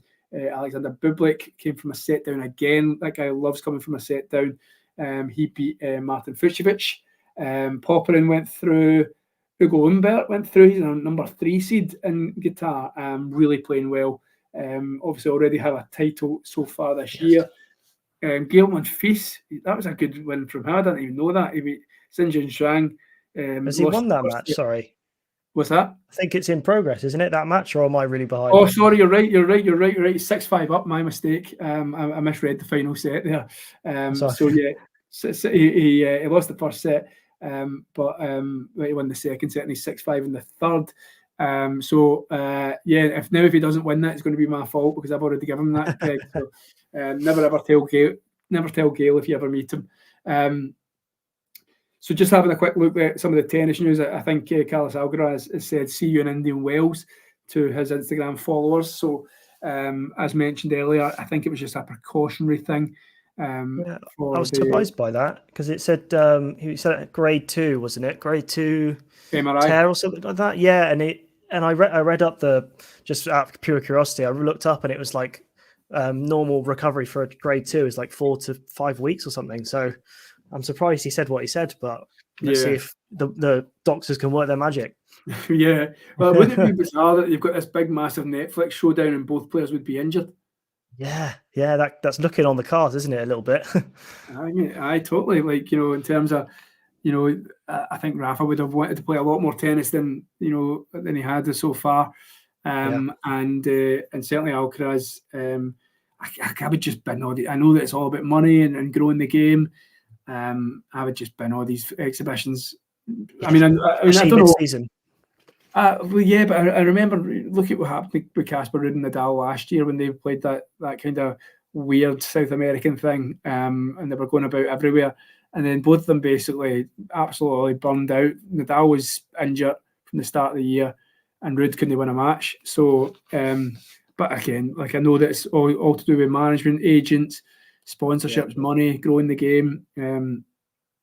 So there'll be pros and cons for both. But you know, I wonder if I don't know, would after like I'm saying, the US Open maybe take like a 3 or 4 week break, and then maybe you can have them then. I don't know, because it's the end of summer. Yeah, I definitely think exhibitions are for the off season, 100%. Because what's the point in playing them during? Like, people can just go and watch the actual tournaments. Like, it's the same with football. I don't know if you're a football fan or not. But you have the pre-season and you have the exhibitions and the tours and stuff, and then you have the actual season, and then you have the pre-season again. So it's like, I never got the understanding of, like, you know, the UTS stuff that was going on in the start of the year and stuff. Like, I never really saw the point of it. It was fun to watch, but I think I think there's an element of I think Bublik in the past has spoke about the UTS. Oh, that's a great winner from Fonseca to set up break point. We'll come back to that one, Greg. Arthur Fils was looking like the camera just had a close up of Arthur Fils, and he looks like, you know, he's running out of ideas here. How do I beat this kid?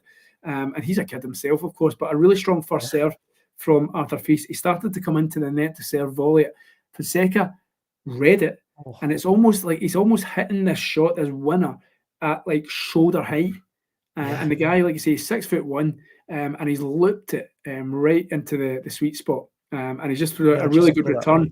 He's in the aggressive. Oh, is that going to be the moment? Just to talk you through that one, guys. Again, pretty slow first serve from Fils, an aggressive return from Fonseca.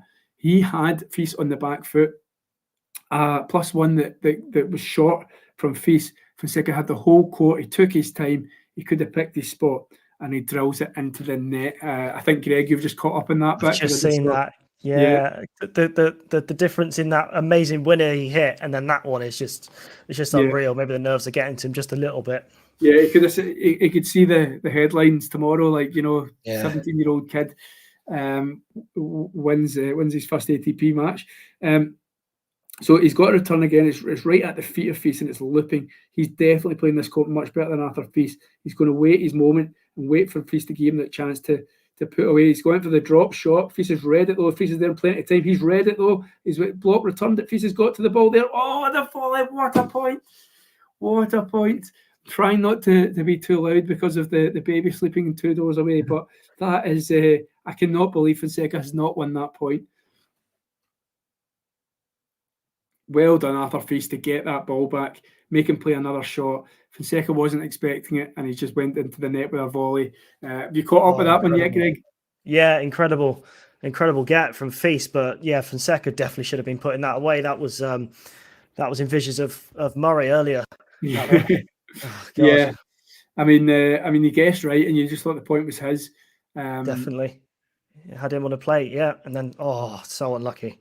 So Fils has just put away. I don't know if it was an ace or an unreturnable, because I was looking at Damien. I don't know if you've met Damien yet. As I said to you beforehand, an absolute encyclopedia of tennis knowledge. Fils has just won that game with a serve as the players go to a sit down. He's got out of jail a little bit there. John, can you go back to what Damien was saying? We can touch on that.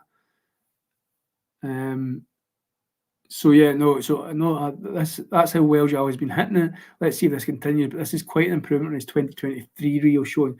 Also a nice matchup where he doesn't need to worry about construction points all that much. Yep, very good point by Damien. Ghost, how are we doing? Ghost is there, and Ghost is a regular on this channel, Greg. A regular bam up merchant, as he likes to have a bit of banter, does Ghost. So I'm sure you'll find that out in due course. What's he saying? Pure dead. Brilliant broad chancer. Only we da. Have you been looking up, Ghost, your Scottish words? I was going to say I had trouble translating that one. Yeah. He's Yeah, pure dead brilliant is a Glaswegian term that we say up here. So, how we doing, Ghost? You all right? Ghost is a big Rublev fan, believe it or not. So, Okay. So Ruby won today, didn't he? Yeah, Gasky. He did, yeah, against the very impressive, impressive in the last match. I didn't actually catch the Rublev match, but I don't know, the match he played, Gasquet played, his first round match, he was really, really impressive, getting that one-handed backhand like it was yesterday. He was in a Grand Slam. Yeah. Monfils and Zhang into a deciding tie break. Please, Monfils, win this one, because I'd given him the match not 10 minutes ago. Ghost, we are well. How are you? Tell debutant Greg a little bit about yourself if you can, Ghost. We are watching, of course, Arthur Fils versus Fonseca. And just to remind you guys, there's quite a few of you in at the moment. If you can like, subscribe, and follow the channel, that would be swell. Ghost, I did a little story, Greg. I did the first Rublev match at the French Open last year. I'd only been doing it about a couple of weeks. I think, was he 2 sets down? He ended up winning the match. But Ghost here called Rublev as a potential winner of the event. And I think he fell at was it the quarters that year, or was it maybe in the second or third? Quarters. Might have been he's never got further than the quarters, has he? Which is his curse at the moment. No. So, but I think I don't know if he went out in the earlier rounds of the French now. I can't remember. My memory of past tournaments is like John Silks. I can never remember past events.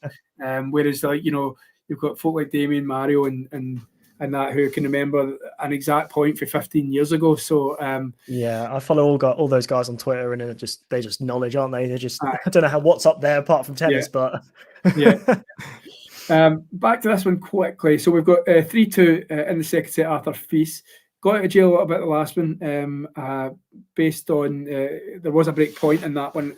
Fonseca just put away another winner. I'm going to pull up the stats in this one, Greg, because I'm really interested to see those. How many winners has this guy hit? Next time we speak to Damien, we'll in fact, we probably won't need the lowdown, because we're not going to forget this guy anytime soon. So stats for the match so far. Come. Also in the news, did you see Holger Rune back with Patrick Mouratoglou? I did. I had to check the date on that, because that happens. I don't know how many times that's happened now, but yeah, I know. I don't know if you ever listen to Tennis Unfiltered, do you? I think so, no. It's a podcast with James Gray and George Belshaw and Calvin Betton, who's a coach. And Calvin is not a fan of Patrick. So it's really, you should give it a listen. It's it's a proper good podcast in terms of, they don't mind, slamming other. I know there's some tennis podcasts out there who basically, they kind of toe the party line, but this one just doesn't mind kind of getting ripped into people. So, give it a listen if you can. I like it. Yeah, that's not listen to this week's episode. Ghost has described himself to you, pretty similar to myself, I think. But Nadal Federer had a baby, and then that baby made another baby with one of the dragons in Game of Thrones, and that baby was gifted a racket on the Tibetan mountain. That's me, basically. Amazing. Yeah, he's got away with us, does our Ghost. So we're on the I misspelled that. It says Kiggs is the best ever. Well, is he wrong though? I think Kyrgios is up there. Is he not got the best? Well, I think right. Is that now, or was that just? I don't know. I don't know. I'd definitely say John Isner's was the best. Well, actually, Karlovic retired today, didn't he? Ivo Karlovic retired today. 44-year-old Ivo Karlovic, who was a serve bot, I'm sure Ghost would call him. But what a guy. Liked a bit of Big Ivo. Watching him at Wimbledon try to take on these grass court specialists and just bomb them off the court sometimes. That's a very good point by Bastian.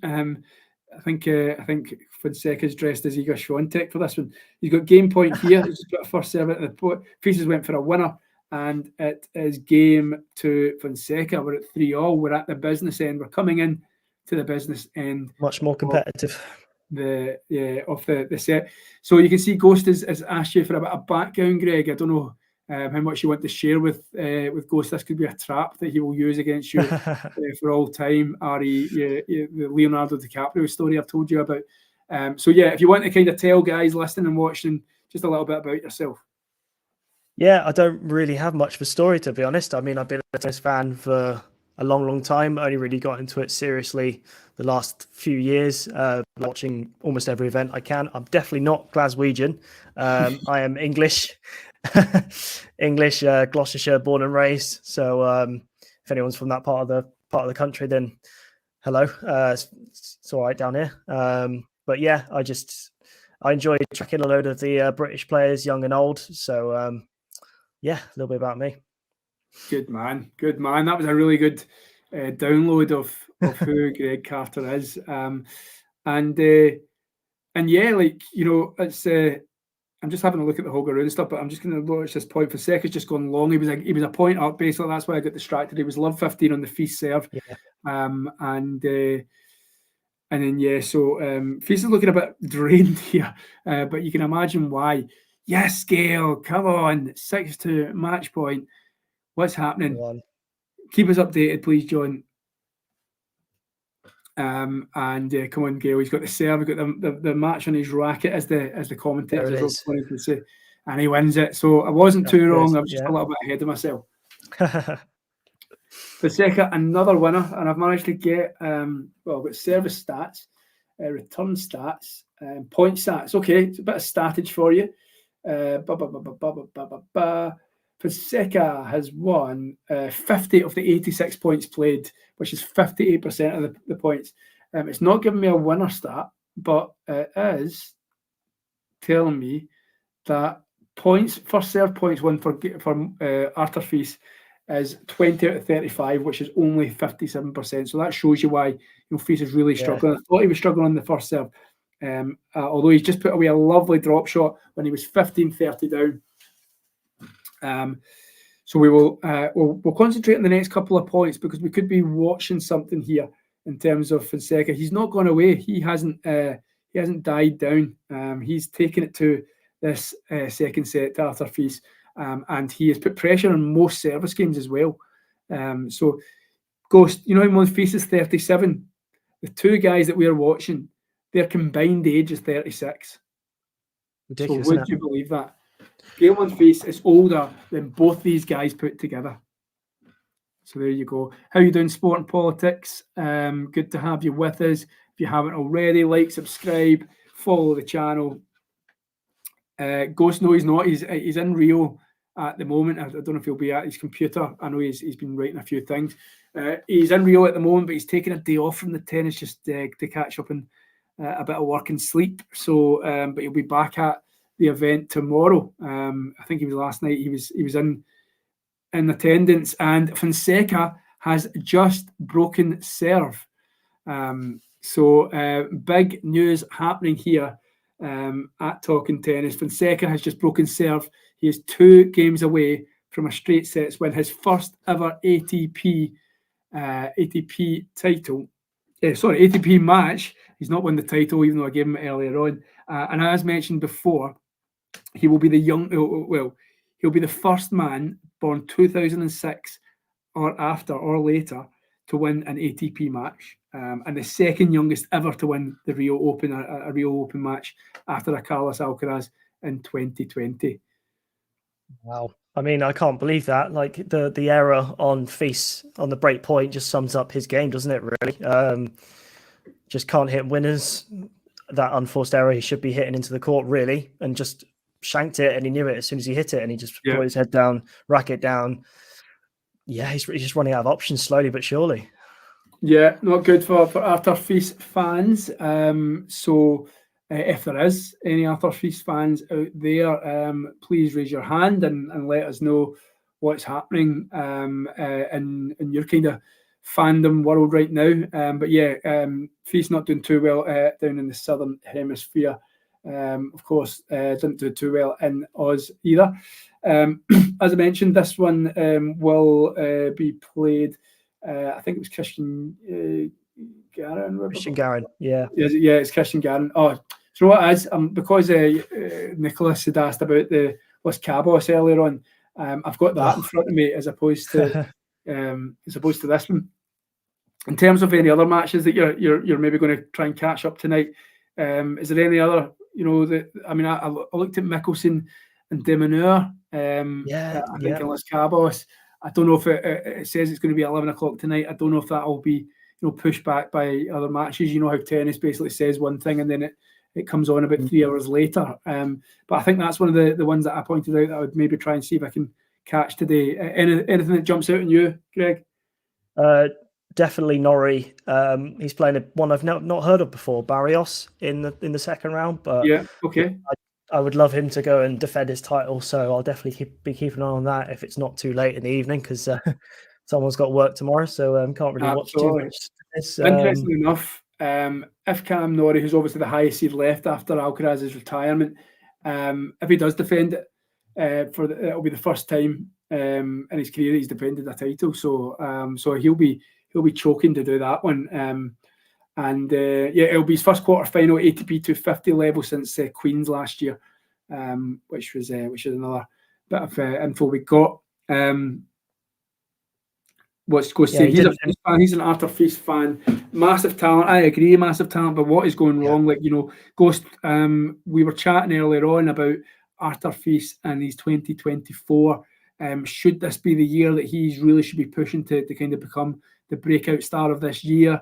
He's probably a year behind, the likes of, Alcaraz and Sinner and, maybe to an extent Holger Rune. And we were talking about earlier on, should Arthur Fils, really be pushing now? He's been around for, 2 or 3 years now where he's been threatening to make an impact, and it just really hasn't, materialised as we may have thought at this point. So, yeah, is this the kind of year he should be, or should we maybe be, is that too much for him this year, Ghost? I suppose it's 2025 Arthur Fils' year. Back to the tennis, we're at 30-15 on the Fonseca. He's went for another drop shot. Fils is quick and he's got up to it. He's put away the volley and it's gone long. Really good pace by Arthur Fils there. It was the right idea, to be fair. And what I like about Fonseca is this drop shot game. He knows when to play it. He's played it pretty much, other than that one. He's played probably 99% of those drop shots at the right time and executed them in the right way. But Arthur Fils has shown, that he's still wanting to be in this match. I've just seen a bit of rain on the TV there. Don't say that. Don't know if it's going to get any heavier, but it looks like they're playable in it. So hopefully it doesn't get any heavier than that. John, can you stick your hand out the window and let us know if there is rain in Rio? As we watch the good forehand by Fonseca, forces Fils into the net, and he's got game point to take a 5-3 lead and move himself just a game away. Ashley, good day, Ashley. I don't even know if you are from Australia, Ashley. I know that you were on the stream on Sunday, so good to have you with us again. If you haven't so far, please like, subscribe, and follow the channel. Greg here is making his debut for anyone who doesn't know. All right, sorry, Greg. I know that you maybe don't want me to keep bringing it up, but you'll see plenty more of Greg, I'm sure. He's been great to fill us in with what's been going on at this match in Rio. Okay, what we've got next? People on the ground, just keep going. Okay, yeah, we've got Juan Ignacio and Santiago next week for the ATP 250, and we've got Isabel, long-term contributor to the channel. Oh, did he? Yeah, Fils was just smashing his racket against the towel bin. So he was, but he's managed to force Fonseca into deuce. I must have missed that. But yeah, just reading out what John's saying. Plenty more, live and exclusive content coming from these major events around the world. We'll focus back in on the tennis, and then we'll maybe look at what Ghost is saying. He's addressing my point. And Ashley and Anastasia will be at Indian Wells. Anyone going to Miami, John? I don't know if anyone will be going to Miami. Maybe Miles. Who knows? Okay, no Miami plans as yet. Knowing John, he could just bounce on a plane and just rock up at the Hard Rock Stadium and say, "I'm John from Talking Tennis," and I'm sure they would let him in.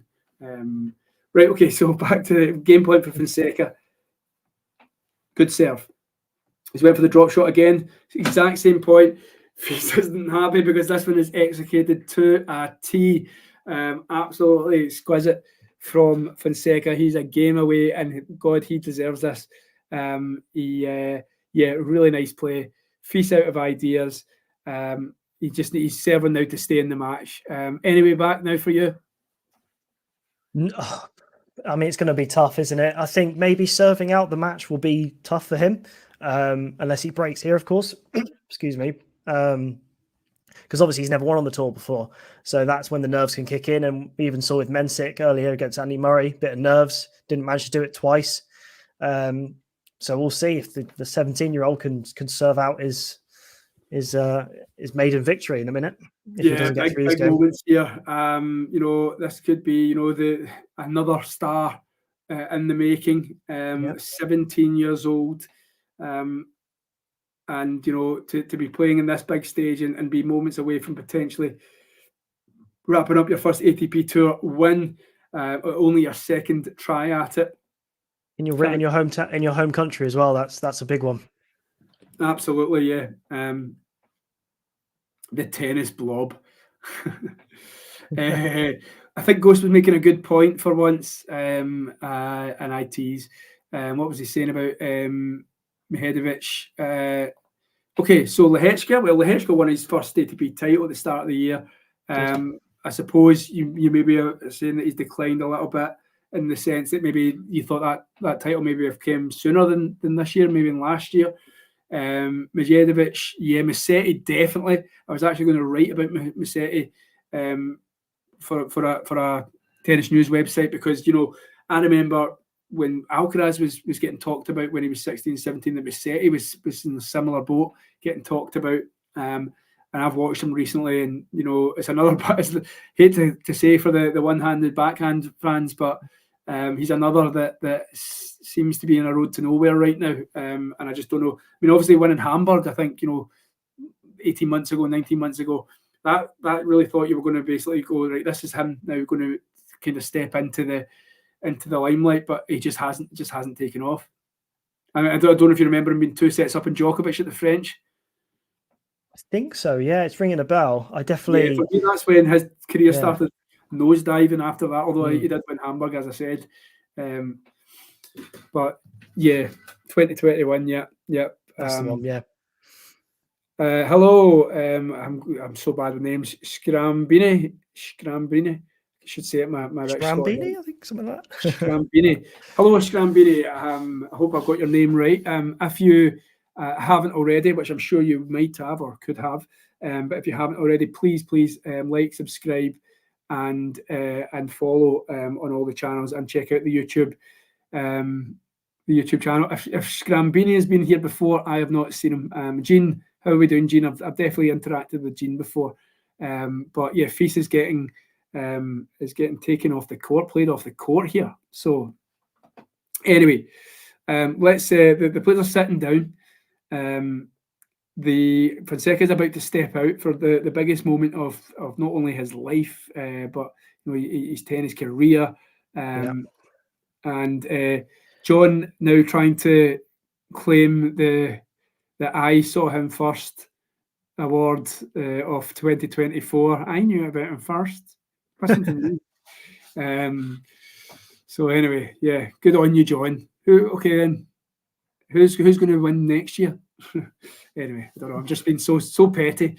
Right. So yeah. So on comes there's John chuckling away in the background. Okay. Ice bath. Okay. Scrambini's ice bath videos are worth a ganta. I can only muster 30 seconds in a mild shower. I'm going to be looking up that if that's true, but I can never trust what Ghost says is because yeah. Okay, right. So the players are now coming out for Fonseca. Big moment. Will we? Oh, the rain is coming down. No, they can't stop it here, can they? They can't stop it here. This is pivotal. No, God, never has this guy wanted the rain to stop more than right now. Will this impact it? And clearly they can sometimes let it go for a little bit. So they're serving, they're rallying. He's going to try and get this done as quickly as possible. I would be very surprised if he doesn't start bombing some serves down. And this could be stopped. Probably one of the longest rallies of the match so far. He went for a down the line backhand. He's won the point. Whenever he goes for that shot into the Feast forehand, Feast just does not have an answer. I think that's the play that's been the play since the start. And Feast really needs to go back and work on that shot. When he's on the stretch, he's on the run. Nah, he does not have a shot. Okay, so Fonseca, please put down some big serves. There's one. Tries to go for the big serve. Hits the top of the net. Second serve. Good point, John. If Feast had taken a medical timeout, that would have been... He's went for the drop shot. He's not made it. And so we're at 15-0. Rushing through this game. The quickest game of the match. Feast doing the fist pump that Greg and I don't take too kindly to, but I suppose it's a big moment. He needs to try and put pressure on the young man. The younger man. Of course, for anyone who wasn't on the stream earlier on, I did mention this is the first time in Arthur Feast's career that he's ever played a guy that's younger than him. On the ATP tour, at least. Knowledge. He went, there we go again. He's going down to the forehand again. If Feast will go there again, surely he does. And he puts it away. A lovely winner. Really good. You can see now, Greg, and it's taken us, an hour and a half to work out what Fonseca's been doing all match. But he's just going for that forehand at Feast, isn't he? And he just knows that Feast doesn't have an answer. Yep. Yeah, it's a bit wayward, and it seems to bounce up at him quite a lot as well. So he doesn't seem to have an answer for it. Yeah, as you say. Yeah, Ghost makes a good point. And John, I knew Fonseca before you did. Anyway, the players are rallying again, and it's went long from Fonseca. 2 points away. Can he serve it out?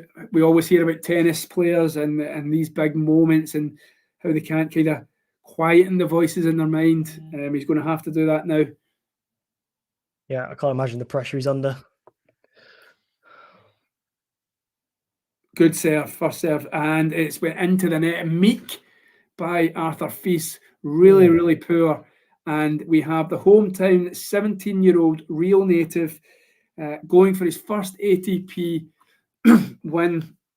The second youngest here at Rio after Carlos Alcaraz in 2020. Big serve down the tee. Feast gets it back. Big forehand. Feast just over the net. It goes straight and down the middle. Feast pushing him back a little bit. Good backhand by Fonseca. It's going cross-court from Feast, and it's hit the net for Fonseca. Still has to wait a little bit longer. Needs a big serve. That's one thing I would say. I've not seen too many aces.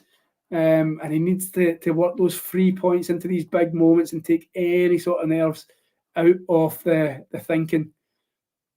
Yeah, he's only had 3 aces on the whole match, so yeah, not many are hitting the ace mark, that's for sure. Again, he finds that. Did Feast make that? He does make it, and we're still rallying. I thought Feast missed a total miss hit, and it finds the court. Fonseca's went for the forehand down the line and wins the point. And he's got his hand to his ear saying, "Real crowd, I want you here behind me for this point. I need you. So let's do it." So well played. I mean, did you see? Have you reached the bit where Feast has the miss hit and it still lands in the court? I think so. Yeah. I just hit down the line. Yeah, down the line. That's a great shot. Yeah, really good. Alessandro, hello, vamos, Joao, from Brazil. If you haven't already, please like, subscribe. So serve into the service box. He makes it. Feast is pushed way out wide. Forehand by Feast, and another net ball by Fonseca. And the tension grows. It's just one of these ones you feel if he doesn't put him away here, it could be all sorts of trouble. Yeah, we could be sitting here for another hour if he doesn't put this away, I don't think. John actually wants Feast to break back or to break. Thanks, John. Be up here till midnight. Okay, so we go again. Deuce 4-5 or 5-4. Sorry, went for the drop shot again, or was it out? Oh no, it was out. Sorry, hard to tell when you don't have the commentary here. Let the kid win. I agree with you, Gene. Another meek return. I mean, that serve was pretty much nothing on it. Feast had all day to get it back into the court, and he pretty much hit the bottom carriage of the net. So yeah, Feast. What has happened here today? We'll figure that out. But we need to see Fonseca, see if he can get over the line. His third match point. Come on, Joao. I'm meant to be a wee bit neutral, but I want Joao to do this. Oh, so do I. So do I. I'm with you. Went for the big serve, didn't make it. He tried to go out wide.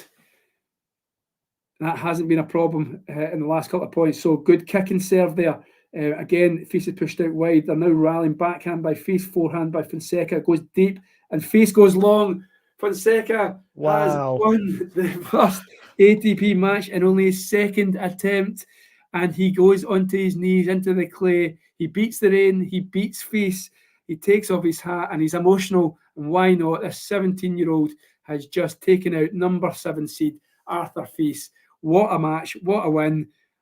Greg, we didn't expect that. I think we both thought Arthur Feast would take that relatively comfortably. But a 6-love, 6-4 win in an hour and a half, 90 minutes. What's your thoughts? I mean, incredible effort from 17-year-old against a 19-year-old, to be fair, but a 19-year-old that's been on the tour for a couple of years. Like, that's incredible. Against a seeded player, no less. It's not even like it's against someone ranked under 100 in the world. That's an incredible win. He's going to be absolutely buzzing with that. Yeah, no, really good from him. And this might be a moment that we look back on many years to come and remember that Greg and Tom commentated on Fonseca, who has now won 35 majors, and we commentated on his first win. So yeah, listen, it's been a really good stream. There's John back. How you doing, John? Yeah, can you hear me? Yes, we can. Yes, how we doing? Yeah, not too bad. Just going to make sure my microphone is plugged in, because I think I'm probably not on the microphone right now. Hey, that was good. Yeah. Surprise, wasn't it? But, I'm not sure. Now, performance from the new boy, was it from Joao Fonseca or from Greg? I've got definitely the Brazilian. Definitely the Brazilian. Come on. Yeah, sorry, Greg. I think Joao might have stolen your thunder. That's all right. He's 17. I'm 26. He's already stolen all the thunder from me. 26. Actually, Greg, you're probably sort of slightly below the average for the channel in terms of age. We've probably got a nice sort of Premier League winning average age amongst us at 27. It would be a little bit younger, but Tom pushes it up quite a bit. We'd probably be close to sort of the 25-year-old mark. But anyway, yeah, we've got some young blood for sure. That's for sure. Anyway, yeah, that was fun, Tom. Yeah, absolutely. I think Greg and myself, we did not come onto this stream expecting to be talking about so much about this Fonseca kid. I thought Feast maybe would have kick-started the season with this win, but I suppose Fonseca went into it as a free hit, as we say, in the sporting world. He basically, he had the home crowd. He wasn't going to get any kind of criticism if he didn't beat Arthur Feast, so he just went out, swung his arm, and some of his, I've not watched a lot of the guy. He's got power in him. He seemed to play the clay court conditions really well. He was putting looping balls up, and we were talking about it there at the end. He seemed to have a bit of tacticalness about him as well. He was going for that Feast forehand and making Feast stretch for it, and Feast did not have any answers. So I'd be interested to see his next match. I think Damien said this is a pretty decent matchup for Fonseca, but he's came into this with no form. I was looking at his challenger results this year, and he hasn't kind of set the heather alight. So yeah. I wasn't aware of that. I know I was sort of joking about it in the chat, but somebody brought him to my attention, let's say about 6 to 12 months ago, and they were dead certain on this is the next person. But I will also admit that I haven't seen him play much. But so much so that I wasn't even aware that he was that far out of form. I do want to say something on Arthur Feast, and it is I was being serious. I wasn't being mischievous in the chat when I suggested about him digging deep. I don't know. I don't know where we are with Artifice. I don't know him with surfaces. I don't know about him mentally. Somebody here, by the way, on Twitter, of course, going to an extreme here, saying that Feast's form is a disaster at the moment. Yeah, I mean, obviously, I think 2 matches in South America and 2 losses is not a good look. He's obviously chosen this part of the world over France right now. I didn't have a great deal of confidence with him going into this tournament. This match I actually thought was going to be close. In the end, it was very, very comfortable. Greg, what happened in the first set? Oh, not a clue. I couldn't tell you. Feast came out of there with no confidence whatsoever. He was hitting errors left, right, and center. Not a single winner for most of the set. I mean, I think the only one we saw was the one in the final game. So, and then yeah, Fonseca just came out with all the confidence in the world. Looked like he'd been on tour for years, hitting winners like that you couldn't even imagine him hitting at that age. I couldn't even tell you. I think it was just a matter of mental strength, in his corner. I mean, he's 17 in front of his home crowd. I, by the way, Tom, have gone for Wild for the title, and I made that prediction 3 days ago. I think I told you when you were doing your live stream on Sunday, Tom, I was going to do a podcast with some Brazilians on their podcast, and they asked me to pick a winner. And I'll be honest with you, I looked at the draw, and Alcaraz of 6 to 12 months ago would have been an obvious choice. But I thought, okay, I'm going to go for someone who isn't called Carlos Alcaraz. And I looked at the rest of the draw, and I think you could make a case for and against about 10 or 15 players. Of course, we had Diaz Acosta and Nicolas Jarry, who were then about to play their final in Argentina. But I also thought about the potential hangover, although I think Diaz Acosta winning that first match against Stan, which I was fortunate enough to be at last night, was a big thing. Of course, Stan is having a few issues getting over lines at the moment. He was serving for it against Nicolas Jarry, didn't serve it out. Nicolas Jarry goes on and gets to the final. And by the way, Stan's emotional response afterwards is largely down to the fact that he had such support in Argentina. But I also think that these 2 tournaments are kind of intriguing because anyone can win it. So when you go out, even if you go out in the first round in straight sets, you're like, oh, this could have been a tournament I won because of the situation with Carlos right now, and even more so with his injury. So yeah, I've gone for Sebot Wild to win the tournament. And let me ask you then. First of all, was that a pick because you were trying to curry favor with the Brazilians on the podcast? No, and were you just trying to use the expression curry favor to just sort of show off your linguistic skills? Of course, absolutely. That's absolutely. And then second of all, what about then Diaz Acosta? There's talk about this guy Fonseca being the next big thing coming out of Brazil. I'm sure there's the same talk when you've been over in Buenos Aires about Diaz Acosta. So I said what a story it would be if Fonseca went, because you've talked about how open this event is now that Carlos is gone. And I said, what a dream kind of couple of weeks that would be if hometown boy Fonseca went on to win this, and Diaz Acosta won in Argentina. So I just wonder, in terms of Diaz Acosta, do you think that there is that element of hangover? He'll just be quite happy just to come away maybe unscathed in this event, or can he possibly go again and go for 2 in a row? I think winning the first one was big, especially as it came so quick, because it's just 48 hours turnaround from the match on Sunday. I still think that tournament last week and to a large extent this week, it is just an open field. And if you have a slightly off day, and Diaz Acosta, who was very solid on Sunday, I don't think he was spectacular. He did great to handle the pressure of his home crowd, but I think that Jarry had a slight off day in the final for whatever reason. And maybe there was a hangover for him in terms of the performance and result against Carlos on the Saturday. I mean, but Jarry could win this tournament. I think if Jarry plays Diaz Acosta, probably Jarry wins 7-8 times out of 10. I just see Diaz Acosta as being someone solid, and he could do the golden swing double, which is obviously nothing compared to the sunshine double. But no, I don't see anything unbelievable about Diaz Acosta right now. I don't see a guy who's going to end up tearing up the European clay court season. I could be wrong, and we can clip this and talk about it then. But there is a lot to talk about. Go on, Tom. Just on that, like, I was actually, Diaz Acosta was, if you remember, he was Taylor Fritz's, I think, first rounder at the Australian Open.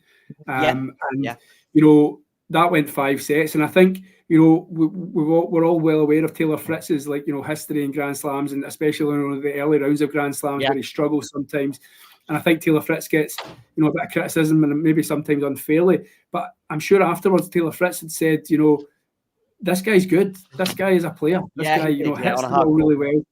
Obviously in the hard court. But so when I saw Diaz Acosta coming through and winning that, I know that was the story of the week, and the fact he was the player of the week, I think, on this channel. But when you hear other players talking about players, no matter the surface, when you hear the other players talking about other players quite frankly and directly in post-match press conferences, that's when I start to take note and say, okay, right, other players are praising this guy and thinking this guy's got a bit of talent about him. That it's the same with footballers. Like, footballers, they'll know what players are good and which players aren't good. And I think the same's right for tennis players. When they are praising tennis players and going, watch out for this guy because he's going to be a big player. Greg, did you have any sort of thoughts about this South American swing? Did you have any players? So did you make a prediction for this Brazilian tournament, for example, in Rio? I didn't make a prediction, but I thought Norrie might win it, and I thought he might defend his title beforehand. Wow. You thought that even after he lost reasonably early in Argentina? I did, because he likes the Rio clay. And I think it takes time for him to warm up. I don't think he played many clay matches at all. And the guy he lost to, I forget his name now, but I think he played a bunch of, that's the one.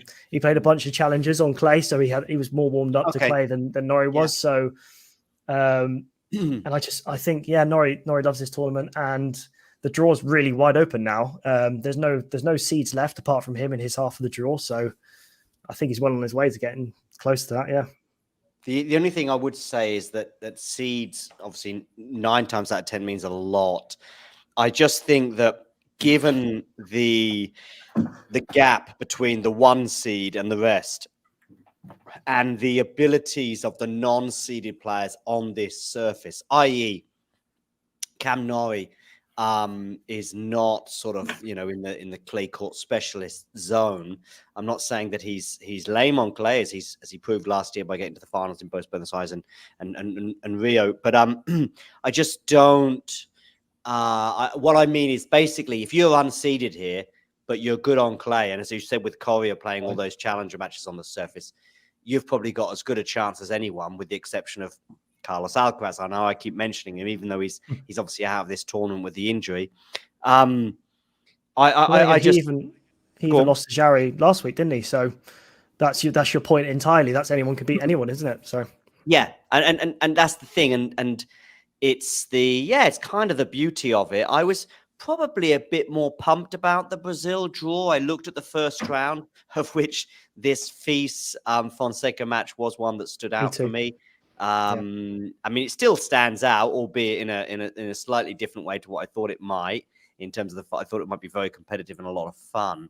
I do think Arta FIS, though, there are some dig in question marks about him at the moment, and I don't know whether he necessarily fancied these 2 tournaments, or I mean, it's a long way to go without fancying it, but I don't know, just some off the court interviews I watch with him, and he's enjoying things, but I don't know if I want to see him more stressed. I know he broke a racket today, but I don't know. I just don't know whether I have a lot of faith in him to just really go, you know what? This match is against the 17-year-old today. It's someone younger than me, and I'm just going to beat this guy. I don't know whether he's quite there with his mentality. Yeah, that's not to say he won't be in 6, 12, or 18 months from now, but I just don't think he's quite rounded in that respect. Yeah, I agree. I think if it was anyone else playing there, they would have tried to pump themselves up even more, shout at themselves on the court or anything like that. I know he broke a racket, like you said, but there was no real passion in his play or anything like that, trying to up himself, trying to up the crowd a little bit, even if when he played a good shot and stuff. So yeah, I agree. I think that's just something that he needs to integrate in his game. And yeah, he's only 19, so I'm sure that'll come. Before we close, I do want to finish on. Do you want to talk about Rune, or do you want to talk about Alcaraz? Because I know you touched on Alcaraz a bit earlier, but I think there's one or two more things to say. Tom, Rune or Alcaraz? I don't think there's much to say about Rune. Like, you know, in terms of, you know, I think his career's still on a little bit. I mean Rune and the news with Mouratoglou. Yeah, but I mean that's what my point was coming to the fact that, you know, I think he's a guy whose career's stalling a little bit, and he's starting to, like, you know, frantically look for a quick fix. So thinking about maybe getting a new coach in Boris Becker, which was never going to work. The guy can't travel most places, so so I don't know why that was there, and now he's going back. And what's the old adage in football? You should never go back. What are you laughing at? I loved it. I loved the way. First of all, I love the Scottishness to it, can you?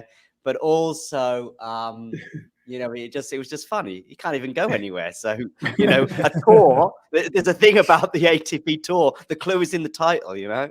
Yeah, and then just in terms of Mouratoglou, I was talking about to Greg earlier that I don't think Mouratoglou, as much as he's got all these tennis academies and he's coached other players, I don't think he's well thought of in the tennis coaching world from certain people in terms of like what he can do, and they don't hold him as in regard as like being one of the best coaches around. So will it work? Not for me, I don't think. Greg, what are your thoughts on this? Yeah, I mean, I kind of feel similar. I don't know if you guys watched Breakpoint, and there was a bit in there about with him and Rune, and when Rune decided to let him go on that point, it was like just his time. I think he left to go because he wasn't ready for him at that point in his career, but now he is. So I don't know what's changed in his life to make him ready now. That I'd be interested to hear that. But yeah, I don't know if it's going to change anything really. He's stalling a little bit, but I hope he can do well on Indian Wells and stuff like that. It screams, I don't know where to go, or I didn't think about this, or I don't know what to do, and that's an obvious choice. It's almost like a single guy or guy who's been in a relationship decides to come off, split up, go on Tinder, think they're going to pull some 25-year-old Taylor Swift lookalike, doesn't work out, so they go back to their ex because they don't want to be single anymore. Sounds like you, John. Have you tapped my phone? Yeah, so I don't know. Listen, it's actually 3 times in just over 12 months, I think, because they were together. They had their fairly sort of what appeared to be solid-ish relationship for 6 months or so.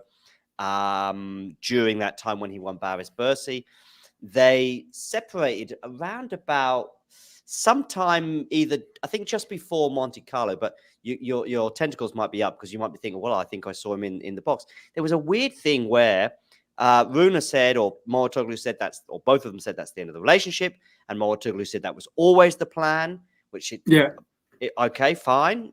Didn't realize that. And then within weeks, Mouratoglou was back in the box again, and I didn't really understand what was going on there.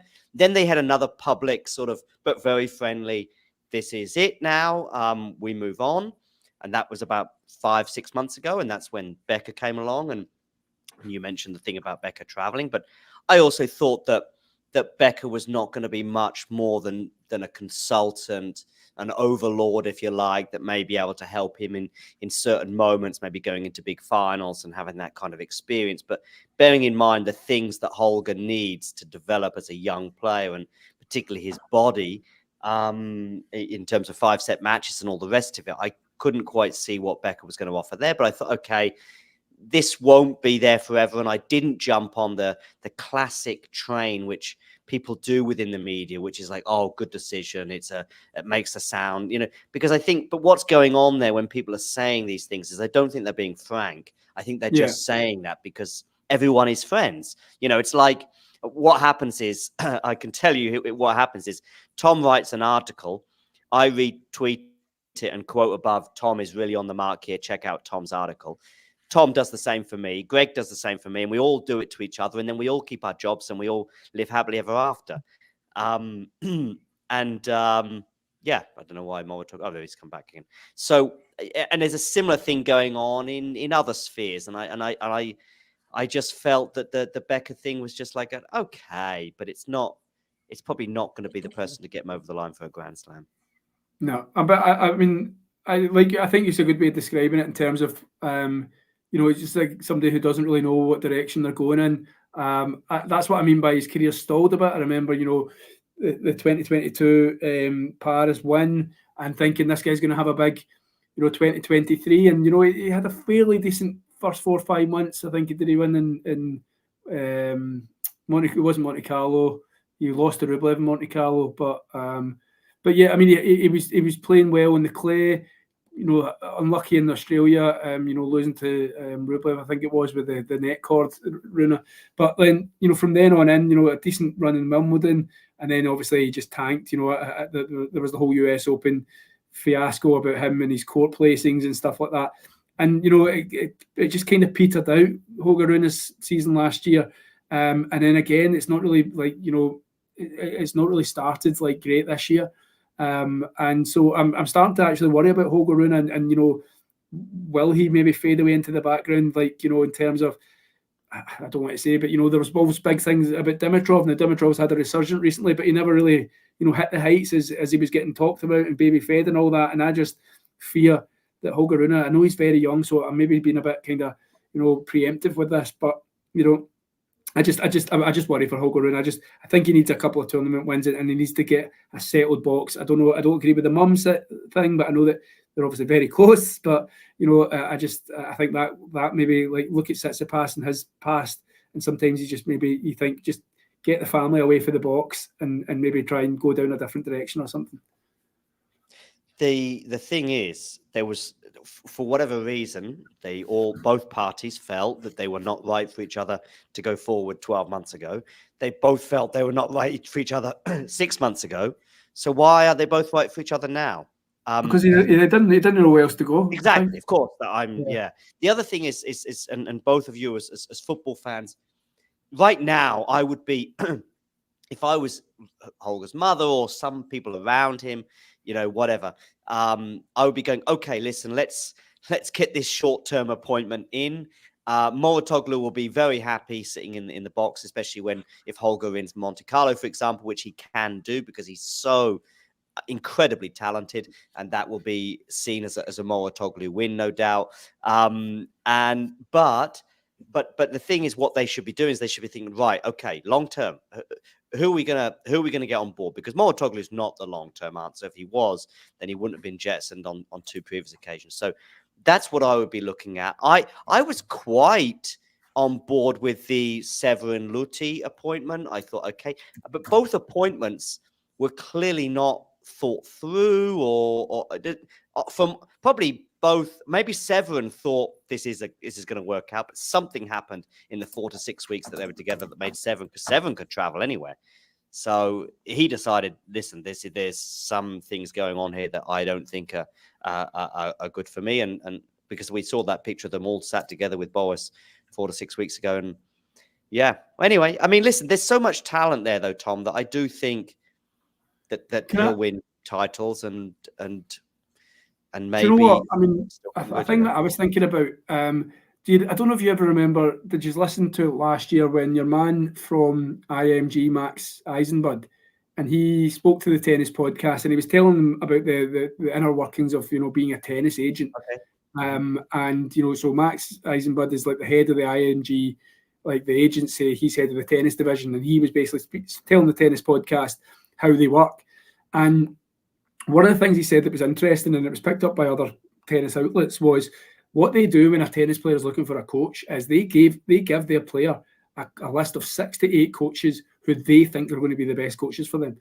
Now, Calvin Betton, who I know that you've spoken to in the past before, he goes in the other thing and says that it's the stupidest system in the world because these 6 to 8 coaches. I thought you were going to say Calvin Betton could be Tom Holger Rune. He's on the list of 6 to 8. No. He was talking about how those the people who the IMG pick, what do they know about tennis? He was basically making the point. They're not tennis coaches. They're not. I mean, they might think they're tennis people, but they're agents. That's their job. But they don't know the ins and outs of tennis and the tennis world. So they gave him a list of 6 to 8 tennis coaches who are probably the best known names, which are Patrick Montecoglo, beyond that. So if you know Holger Rune, recently signed by IMG. So it's probably come about that he's recently signed by IMG, and they've said, you're going back to Patrick, and it's maybe been a decision that's been taken out of his hands. And Ashley's saying, how many times is this now? Yeah, it's third time in 18 months. Greg, do you want to respond to anything we've said? I mean, I don't know much of the ins and outs of the coaching situation and stuff like you guys do, so I'll go ahead and say I agree with probably most of what you said, and I just hope that I just hope that Rune can get back to the form that he was showing when he won Paris, because I think he's an incredibly talented player, and I think he can win multiple Grand Slams. So I just hope he can. I hope he can do it. Yeah, and I think, listen, I'm probably not quite as concerned as Tom. I still think it can and probably will happen for him. But so do I. Yeah. But he goes and wins a 1,000, and suddenly the year 2024 is a reasonable year, and maybe even better if he gets to a semi-final or further. Tennis is such a fickle sport, isn't it? Like, you just go off the next being like people saying, "Oh, British tennis is down the water," and then we'll do well in a Grand Slam and say British tennis is on the peak. So it's such a fickle sport, isn't it? Indeed. All right. I guess we should wrap this up. I was going to say something very quickly on Alcaraz, but I guess we've kind of done it, Tom. Yes, we have. We've done that. We've done Alcaraz justice, and we talked about him. He was saying he's going to be in Indian Wells, hopefully. We were talking about, what are the chances that this Netflix slam on March the 6th, the two kind of main players in it could potentially both be injured. Should Alcaraz, give it a miss, or is there the fact that he's maybe signed contracts and these big business will want him there? So it's a funny situation, because I don't like these exhibitions in the middle of the season, but nobody does. But it's all about money, isn't it, and growing the game, I suppose. Yeah, definitely. All right. Well, big thanks, Greg, for your debut today. No problem. We got 6 subscribers. Did you? Did we start 900? Awesome. Yeah, I think we did, didn't we? Yeah, because I think it was I think we did. Yeah, we get 90 more. Yeah, 6. But Tom, you said we were going to get to 6,000 by the end of this episode, and I was like, hang on a second. I thought 90 of Greg's friends would have tuned in for his first stream. And, you think too highly of me, my friend. If it had gone 3 sets, then we might have added another 4 or 5. But 90. I'm thinking 90 before the end of the Rio Open, which is on Sunday, which I think is very doable. I was on the stream. I was on the stream that we just missed out in the 5, or I might have been on the stream that we did hit the 5. I can't remember. So I think you just missed it. I think you just missed it because I remember the stream on the 31st of December. I think it was United Cup, and it was Anastasia, myself, and and I got my landlady to subscribe to be number 5,000. Yeah, good man. What a guy. All right. No, Greg's not a Man U guy, are you, Greg? I think you're a Liverpool guy, aren't you? I am a Liverpool guy, yeah, not a Man U guy. Yes. Yeah. Are you a Liverpool guy as well, are you? I like my Liverpool. Yeah. Okay. I tell you how much he likes Liverpool. He spends half his time in Man United's business. That's how much he loves Liverpool. I just said Bruno Fernandes was the worst man in history, and then he's got opinions on Ten Hag and the way the club is run and the structure and what's been going on the last 11 years. I'm thinking to myself, he's more invested in it than United fans. If this was talking football, I'd be all over the shop. So, yeah. Well, anyway, I'll have to think about that someday. All right, Tom. Listen, thanks, Greg. Thanks, Tom, and thanks, guys. Everybody else, Tom and Greg, and this is probably more for Greg than Tom. All you need to do is just close your window, because I'll close this out with a couple of videos and stuff like that. So, thanks, guys, for tuning in, and everybody else, the drill. If you enjoyed this video, make sure you hit that like button. Don't forget to subscribe and click that notification bell so you don't miss out on all things tennis.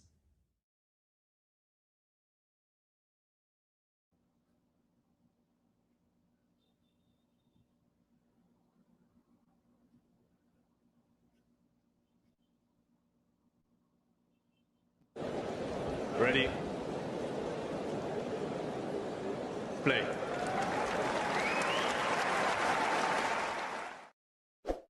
Welcome back to Talking Tennis, everyone. My name is Bianca, and it's time for another rankings breakdown. Let's get into it. Okay, for starters, we have to give a huge congratulations to Jannik Sinner. He is now our world number 3 with the title in Rotterdam. He moves up, replacing Medvedev in a spot. And honestly, he's number 3, but really he's been number 1. He is in a purple patch this year. He has been the best player far and wide out of everyone on the ATP Tour. He is undefeated.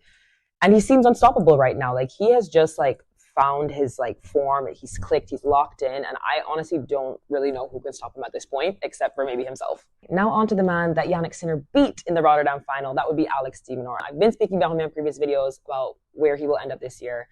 And here he is, number 9. And he's been playing like someone who should be inside the top 10, so absolutely deserved spot. If you can take away anything from the loss of the title, Alex, it's that you're now a top 10 player. We do need to work on that head-to-head with Sinner, though, because it's now 7-0. Got to make some headway on that one there. But yeah, congrats. You're in the top 10. With his entrance in the top 10, we know what that means. Tsitsipas is out of the top 10. This has been a pretty big story because this is the first time since 1973 when they began doing rankings that there has been no one-handed backhand player in the top 10. This is huge. This is a changing of the technique in the sport. If the top players are not using the one-handed backhand, does it work for this day and age of tennis? Like, we're not doing serve and volley, serve +1 as much anymore. It's really strong baseline rallies, and using only one hand, I don't think it's going to be a conducive method going forward in the sport. This really might be the end of an era. Let me know what you guys think about that one. If you think the one-handed backhand is done for good or could make a resurgence in the future. Okay, now on to the WTA. Huge congratulations to Iga. I feel like every week we're congratulating Iga because she keeps hitting new milestones, but we've got another one. In her 91st week at world number 1, she goes back to back to back. Yes, we have a three-peat in Doha. The last time that was done, of course, it was by the great Serena Williams. You know, when you have stats comparing you to Serena Williams, you're in good standings. But yeah, Iga goes back to back to back, defending her Doha title. Honestly, it looked like all week like that was what was going to happen. Yes, there was a little trouble in the final against Elena Rybakina, but she found her footing. She got there in the end. Now, one of my favorites, Jelena Ostapenko. She is back in the top 10 at number 9. 2 spots away from her career high ranking of number 7. She is so close, guys. I think we're going to get her in the top 5 before the end of this year, for sure. The lower half of the top 10 on the WTA is a little shaky. We have players kind of moving in and out. Our number 10, Karolina Mukova, she's just had surgery on her wrist. So things could be changing in the top 10 in the WTA soon to come. Okay, now some of the wider rankings, some career highs we have. We have Alexander Bublik. He's reached a career high of number 21. He's slowly rising up in the ranks real quietly, just head down, doing his thing. Much less antics, I feel like we've been seeing from him lately, and it's kind of paying off. Marcus Giron, he's number 44. Alexander Shevchenko, he's number 45. And now, definitely my story of the week, my mover of the week, Facundo Diaz Acosta. He was world number 87 before playing in Buenos Aires. And now he is a first-time ATP title winner, defeating Nicolas Jarry. And he's moved to number 59 in the rankings. This was completely unexpected. Nicolas Jarry ousted Carlos Alcaraz in the semifinals and just was not able to carry that momentum. Diaz Acosta beat him quite easily in that final, I'm going to be quite honest. But yeah, congrats to him, and let's see if he's able to keep this going. I know moving from the clay swing after the Australian Open back into the hard court swing might be a little difficult, but we'll see how he adjusts, if he's able to build on that. And very quickly, let's touch on the man himself, Carlos Alcaraz. I know people seem to be raising alarm bells in whatever's going on with him right now. He hasn't won a title since Wimbledon. We've had some great matches, obviously made the Cincy final, and then we've had some real not good matches. People are allowed to have bad days at the office, and I think this might just be what this is, whatever the opposite of a purple patch is. Carlos Alcaraz is a generational talent. I'm not going to write him off because he's having a bit of a tough time right now. To make it even tougher, he has rolled his ankle at the Argentina Open and has had to pull out of that tournament.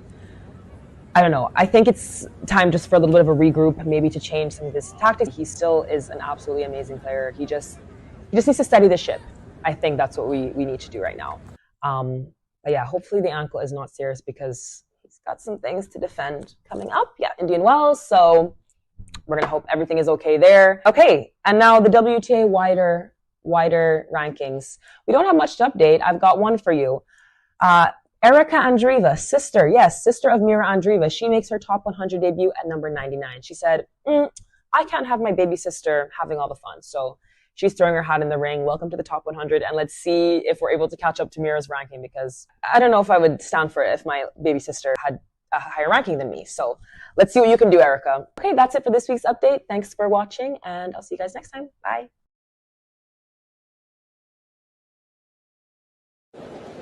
Ready? Play. But in those important moments because I couldn't convert, some break points. But I'm happy that at the end I did, and yeah, it wasn't easy. So it's nice that I played, even a longer match here, so I could adjust, to the surface. Ego, from our side, we can't tell how much effort Sloane is putting in just because it looks effortless, but it looked like a grueling match up there. I'm wondering, can you give us an idea of what made her tricky or what she's good at? Well, I think, it looks like it because she's kind of using the opponent's power a little bit. So yeah, I think she played smart. I want, to be more precise maybe in my next matches. Yeah, because I felt like sometimes my shot was going like 50 centimeters to left or right. That's why it was hard to make her run a little bit more. But she played well, so I think that's why it was pretty tight, and I'm happy that I drew anyway. If you enjoyed this video, make sure you hit that like button. Don't forget to subscribe and click that notification bell so you don't miss out on all things tennis.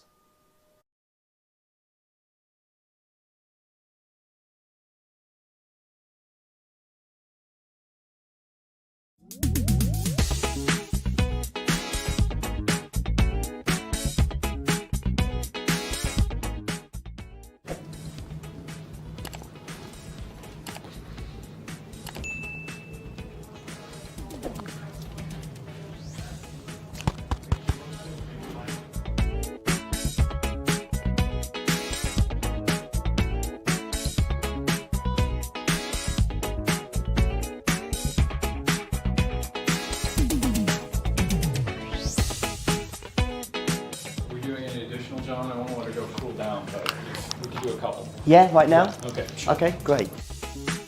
You got it all inside of you. Yeah, should work fine. Can I have 10 seconds or 20 seconds? Okay. I didn't know, sorry. All right. That's fine. He just wants that. Yeah. Yeah, no, that's fine. You can just time and then To be true. And when you dance,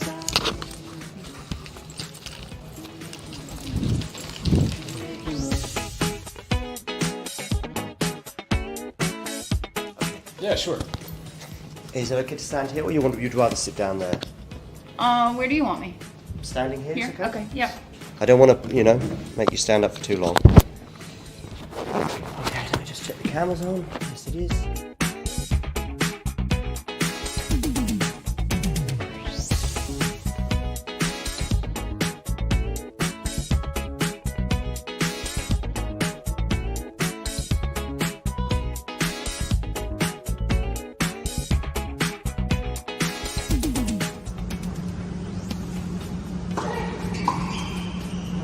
What a return! Leila Fernandez! Take a bounce!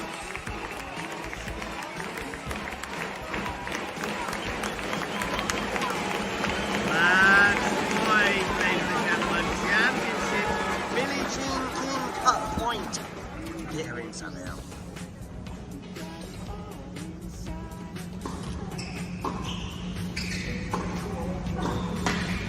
What attack? What defense? Wow! Wow! Look at this!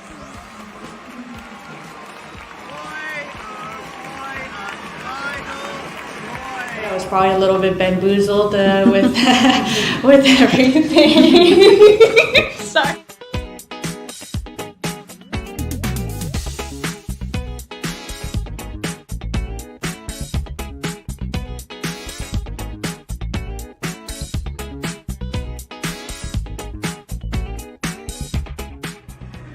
And Billie Jean King Cup 2023, that's a wrap.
Ready.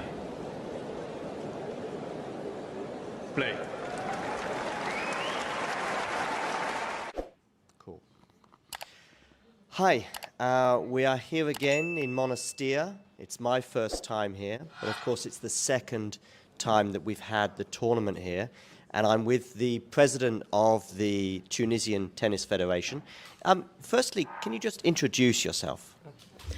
I'm Salma. I am doctor in sports psychology. I teach in the High University of Sports, and I am the president of Tunisian Tennis Federation. I'm also member in the board of ITF. I represent Africa. Nice. Tell me, how has it been this year, for example, compared to last year? Last year was the first version, so now you're an expert at hosting a tennis tournament. Let's say not really an expert, but this edition we have more good players compared to last year, because last year the best players was 80, and in this year we have 26, 32, and it's very, very important the level of the player, the technical level of the players. Secondly, we tried to improve a little the infrastructure. That's why we did a little village. And we get, let's say, not more sponsor, but the same sponsor. As you know, tennis is not a sport popular here in Tunisia. To get sponsor, it's not easy for us. And the majority, they want to support because they have the visibility. And such an event, because it's a WTA 250, and it's diffused in beIN and all the media. That's why we get more sponsor than last year. Good. We are missing one player this year compared to last year. Ons, unfortunately, she got injured last week in China and wasn't able to make it. How much of an impact does that have on the tournament? To be honest, the fact that Ons doesn't play, we don't have a lot of spectators, and we try to push people to come to see tennis.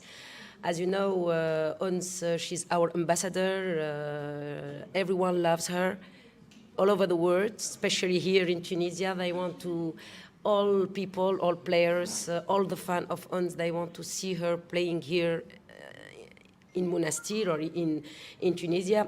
Unfortunately, she has injury. And we did our tournament. Everything is okay. The level is very high. Every day I'm watching the matches. Really, I'm very happy because there is good players, good young players, and because they love Tunisia and they love Monastir also. Yes. You have a 3-year situation, last year, this year, and of course next year. Is there a hope? Is there a plan to maybe continue beyond 2024? The hope is here, yes, we can plan, but I have to discuss with EMG and WTA because, as you know, I buy the 3 edition, the tournament. Why not? Why not? It's our dream that we maintain Jasmine Open for many years, and why not also as a president of federation with my board, we hope to host also an ATP. I can tell you that to work here is a pleasure because obviously having everything together, and it's nice. I'm from Europe, so we like some winter sun and the palm trees and the beach. What about the players? Are you communicating with the players about, are they comfortable? Are they enjoying their experience here? Yes, yes. All the players are very happy to be here. The majority of the players that come here last year, they are here. They did a big publicity of promotion of Jasmine Open tournament. They like the weather, they have the beach, the food, and I think everything is good. The hospitality here in the hotel. The Tunisians are known to be very kind with the other people, and especially tennis, because now everyone loves tennis in Tunis in the fact of the result of Ons. And I don't know. I think that they are very happy, all the players. Okay, one more. Next year, are you already sort of planning? I mean, are you looking at what happened last year, this year, and also thinking about, okay, what can we do next year to maybe, get even more players or make it even better for everybody? Have you already thought about next year? Yes, we are thinking about next year. First of all, the week. It's very important to get the best week because, as you know, this time, just before the Masters, it's good. We get a good players, but it's not really the week that we want to take as a federation. Perhaps the first week of October, it will be better.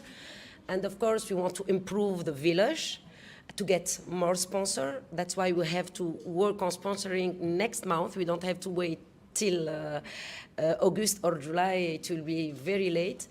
And yes, why not invite players in top 10 if Ons will not play or if Ons is not here. As you know, in sport there is always injury and we cannot control our player. Thank you for your time. Thank you. Merci. Merci.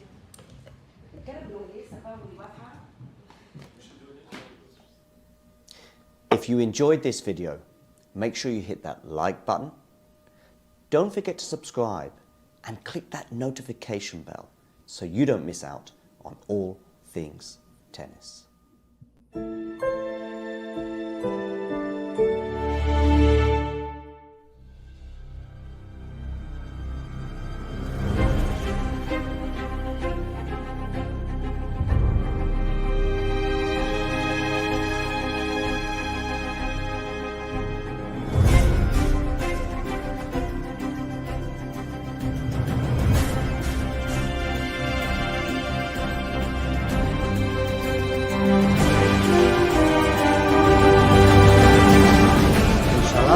Have on chauffeur.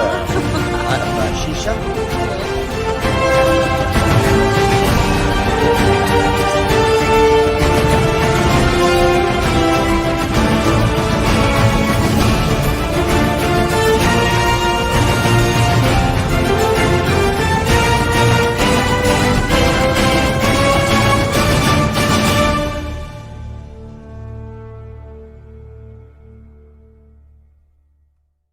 You've been to the French Open final. Your breakthrough, at least standout result at the beginning of your career, was on grass against Venus. You've been very solid on the hard courts. Is there a slam in particular that you go, I think that's, if I'm going to get one, the first one might come here, there, or where? Well, I don't know. I mean, everyone, I'm like, I think this is the first one. So I don't know. I mean, obviously now going to the French, I do have a lot of confidence on the surface. But I'm not really thinking about that. I feel like, you know, in the past I was, and it gave me some like defeats that I feel like I shouldn't have lost, maybe more so my head. So going in now, I mean, I feel like, you know, everyone is could be the one, but I think I have to just take it a match at a time and just feel it out and enjoy it. I think when you focus too much on the destination, you don't enjoy the journey there. So now I want to focus more on the journey, and you know, if the destination gets there, that's great.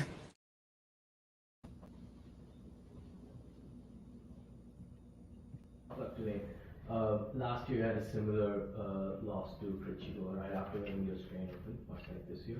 How difficult is it to regroup right after winning a slam at the very next one? I wouldn't say that this is difficult because of the Australia Open win. I had enough time to rest, to recharge, and to start everything over again. I feel like the conditions here doesn't fit me well at all. It's really tricky for me to compete here in Dubai. Really tricky court for me. I think this is just, yeah.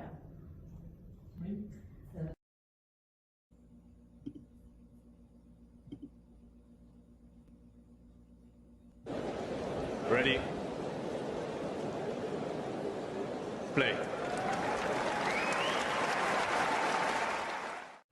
In those important moments because I couldn't convert, you know, some break points, but I'm happy that at the end I did, and yeah, it wasn't easy. So it's nice that I played, you know, even a longer match here, so I could adjust, you know, to the surface.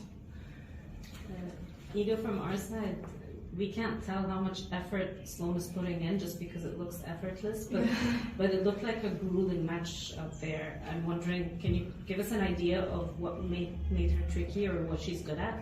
Well, I think, you know, it looks like it because she's kind of using the opponent's power a little bit. So yeah, I think she played smart. I want, you know, to be more precise maybe in my next matches. Yeah, because I felt like sometimes my shot was going like 50 centimeters to the left or right. That's why it was hard to make her run a little bit more. But she played well, so I think that's why it was pretty tight, and I'm happy that I threw anyway. If you enjoyed this video, make sure you hit that like button. Don't forget to subscribe and click that notification bell so you don't miss out on all things tennis.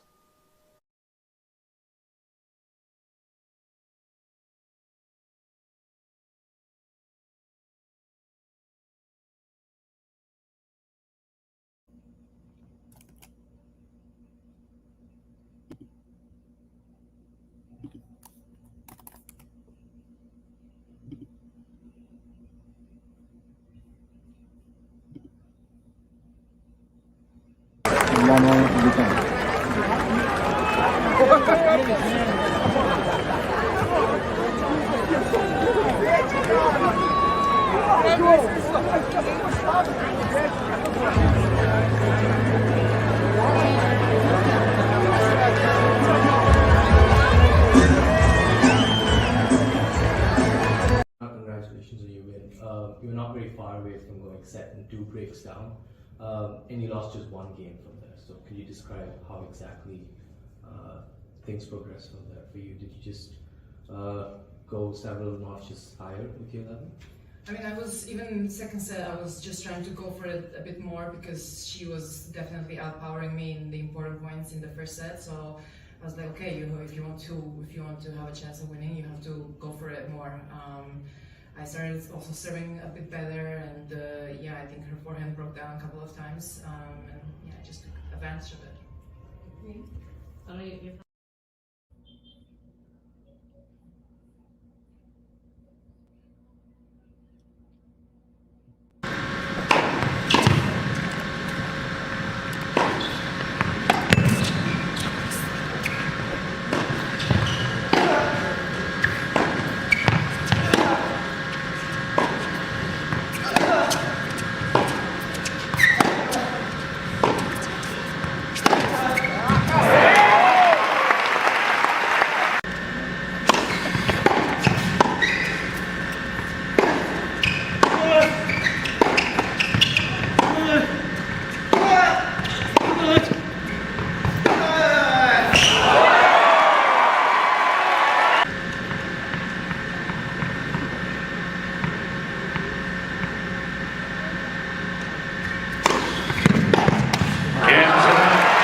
his game when the big occasions come up, so he has to be one of the top favorites. I truly believe we had a podcast ourselves yesterday, which I do with Patrick Kuhnen, called Mad Dog and Wingman, and we spoke about that obviously as well, the outlook. And I picked Carlos Alcaraz as the winner this year, just because he won just his first title on grass. I think he is extremely, in a way, extremely able to adapt to situations and to challenges, not just because he has the game, just because he's loving it. You know, he loves it to challenge himself. And I think he has learned a lot of players. When you look back at the French Open semifinals against Novak, his breakdown, his physical and mental breakdown, with a lot of players, you would say like, well, they would struggle with that for the next weeks and months to come. I think with Alcaraz, he has learned a huge lesson from that match, and it will never happen again to him. I think it made him even stronger and a better player. And that's why I really feel like he believes he can Wimbledon, and he wants to prove to the world that that was a one-off and it's not going to happen again. And I think if you would look at it and he would be honest, maybe he would say like, I want to play the final against Novak and I want to prove to the people that's not going to happen again and I'm able to win this. So my pick really is Carlos Alcaraz.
Ready? Play.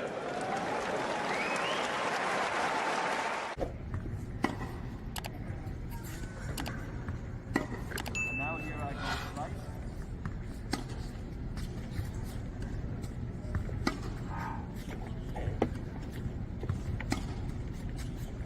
This is normal flat. So see, sometimes you don't actually, sometimes you don't. And now here I go slice.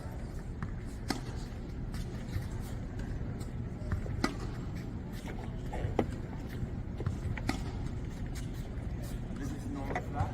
So see, sometimes you don't actually, sometimes you don't.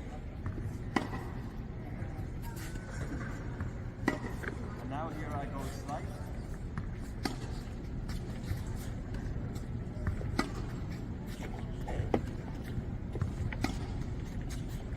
This is normal flat. So see, sometimes you don't actually, sometimes you don't. If you enjoyed this video, make sure you hit that like button. Don't forget to subscribe and click that notification bell so you don't miss out on all things tennis.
Play.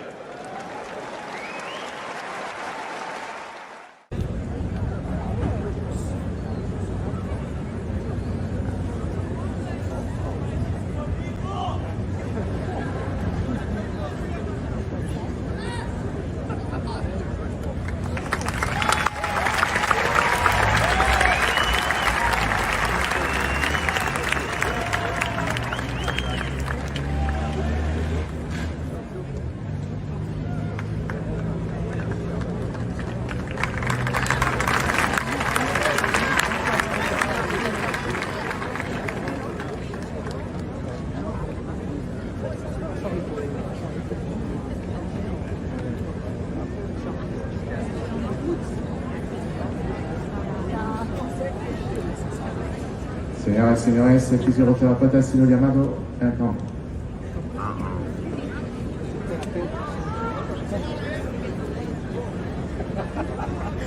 Vamos a invitar.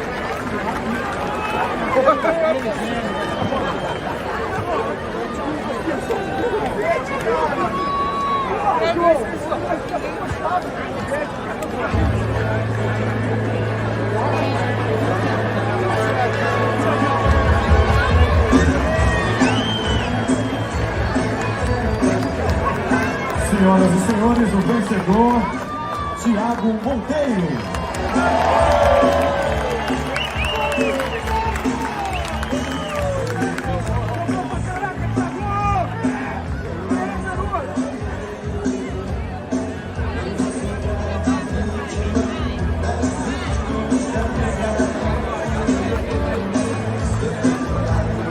Aplausos também para Carlos Alcaraz.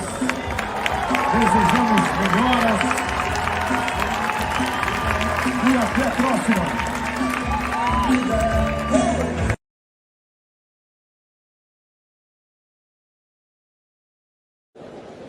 Ready. Play.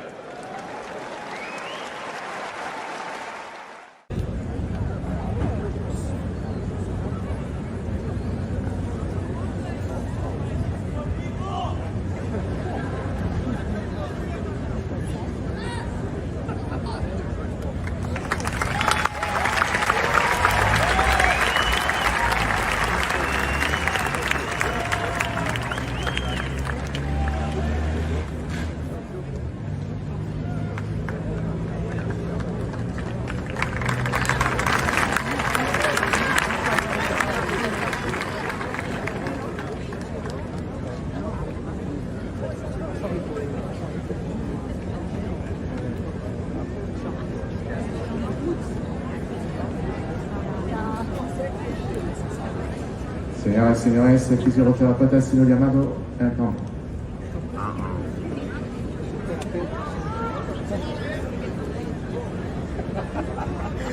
Vamos a invitar.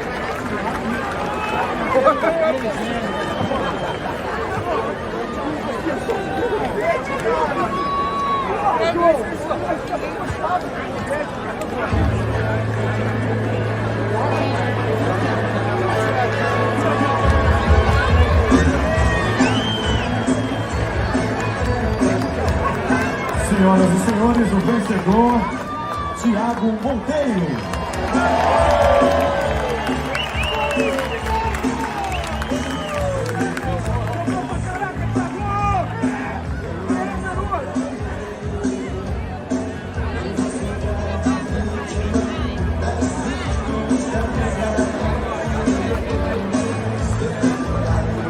Aplausos também para Carlos Alcaraz. Desejamos melhoras e até a próxima.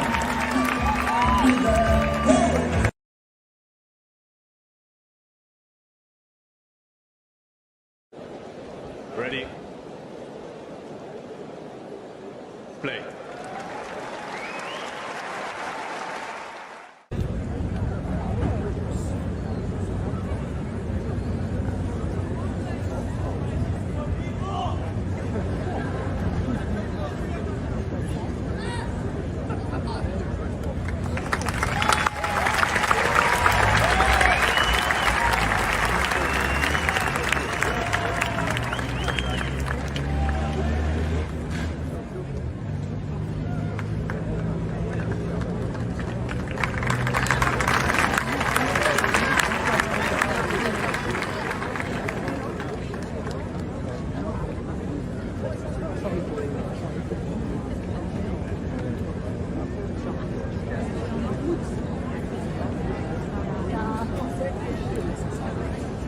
Señoras y señores, fisioterapeuta sido llamado al campo.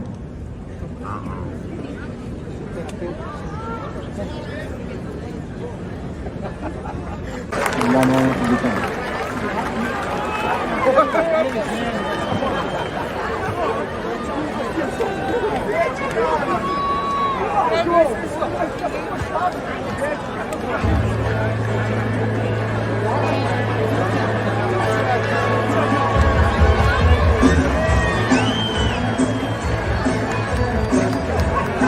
Senhoras e senhores, o vencedor, Thiago Monteiro.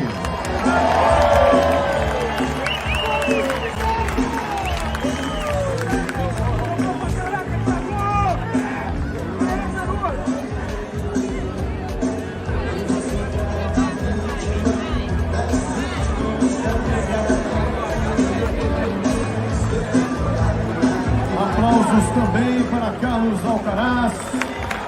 Desejamos melhoras e até a próxima.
If you enjoyed this video, make sure you hit that like button.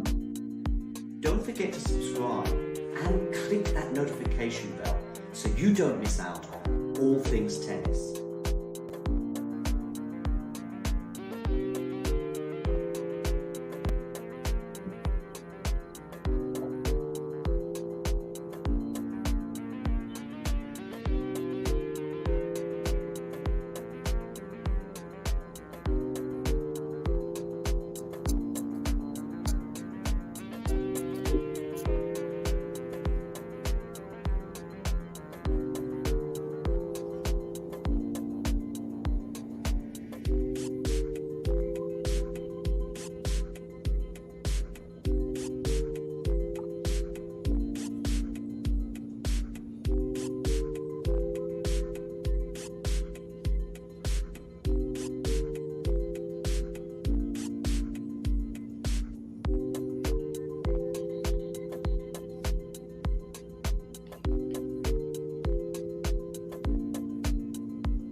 you.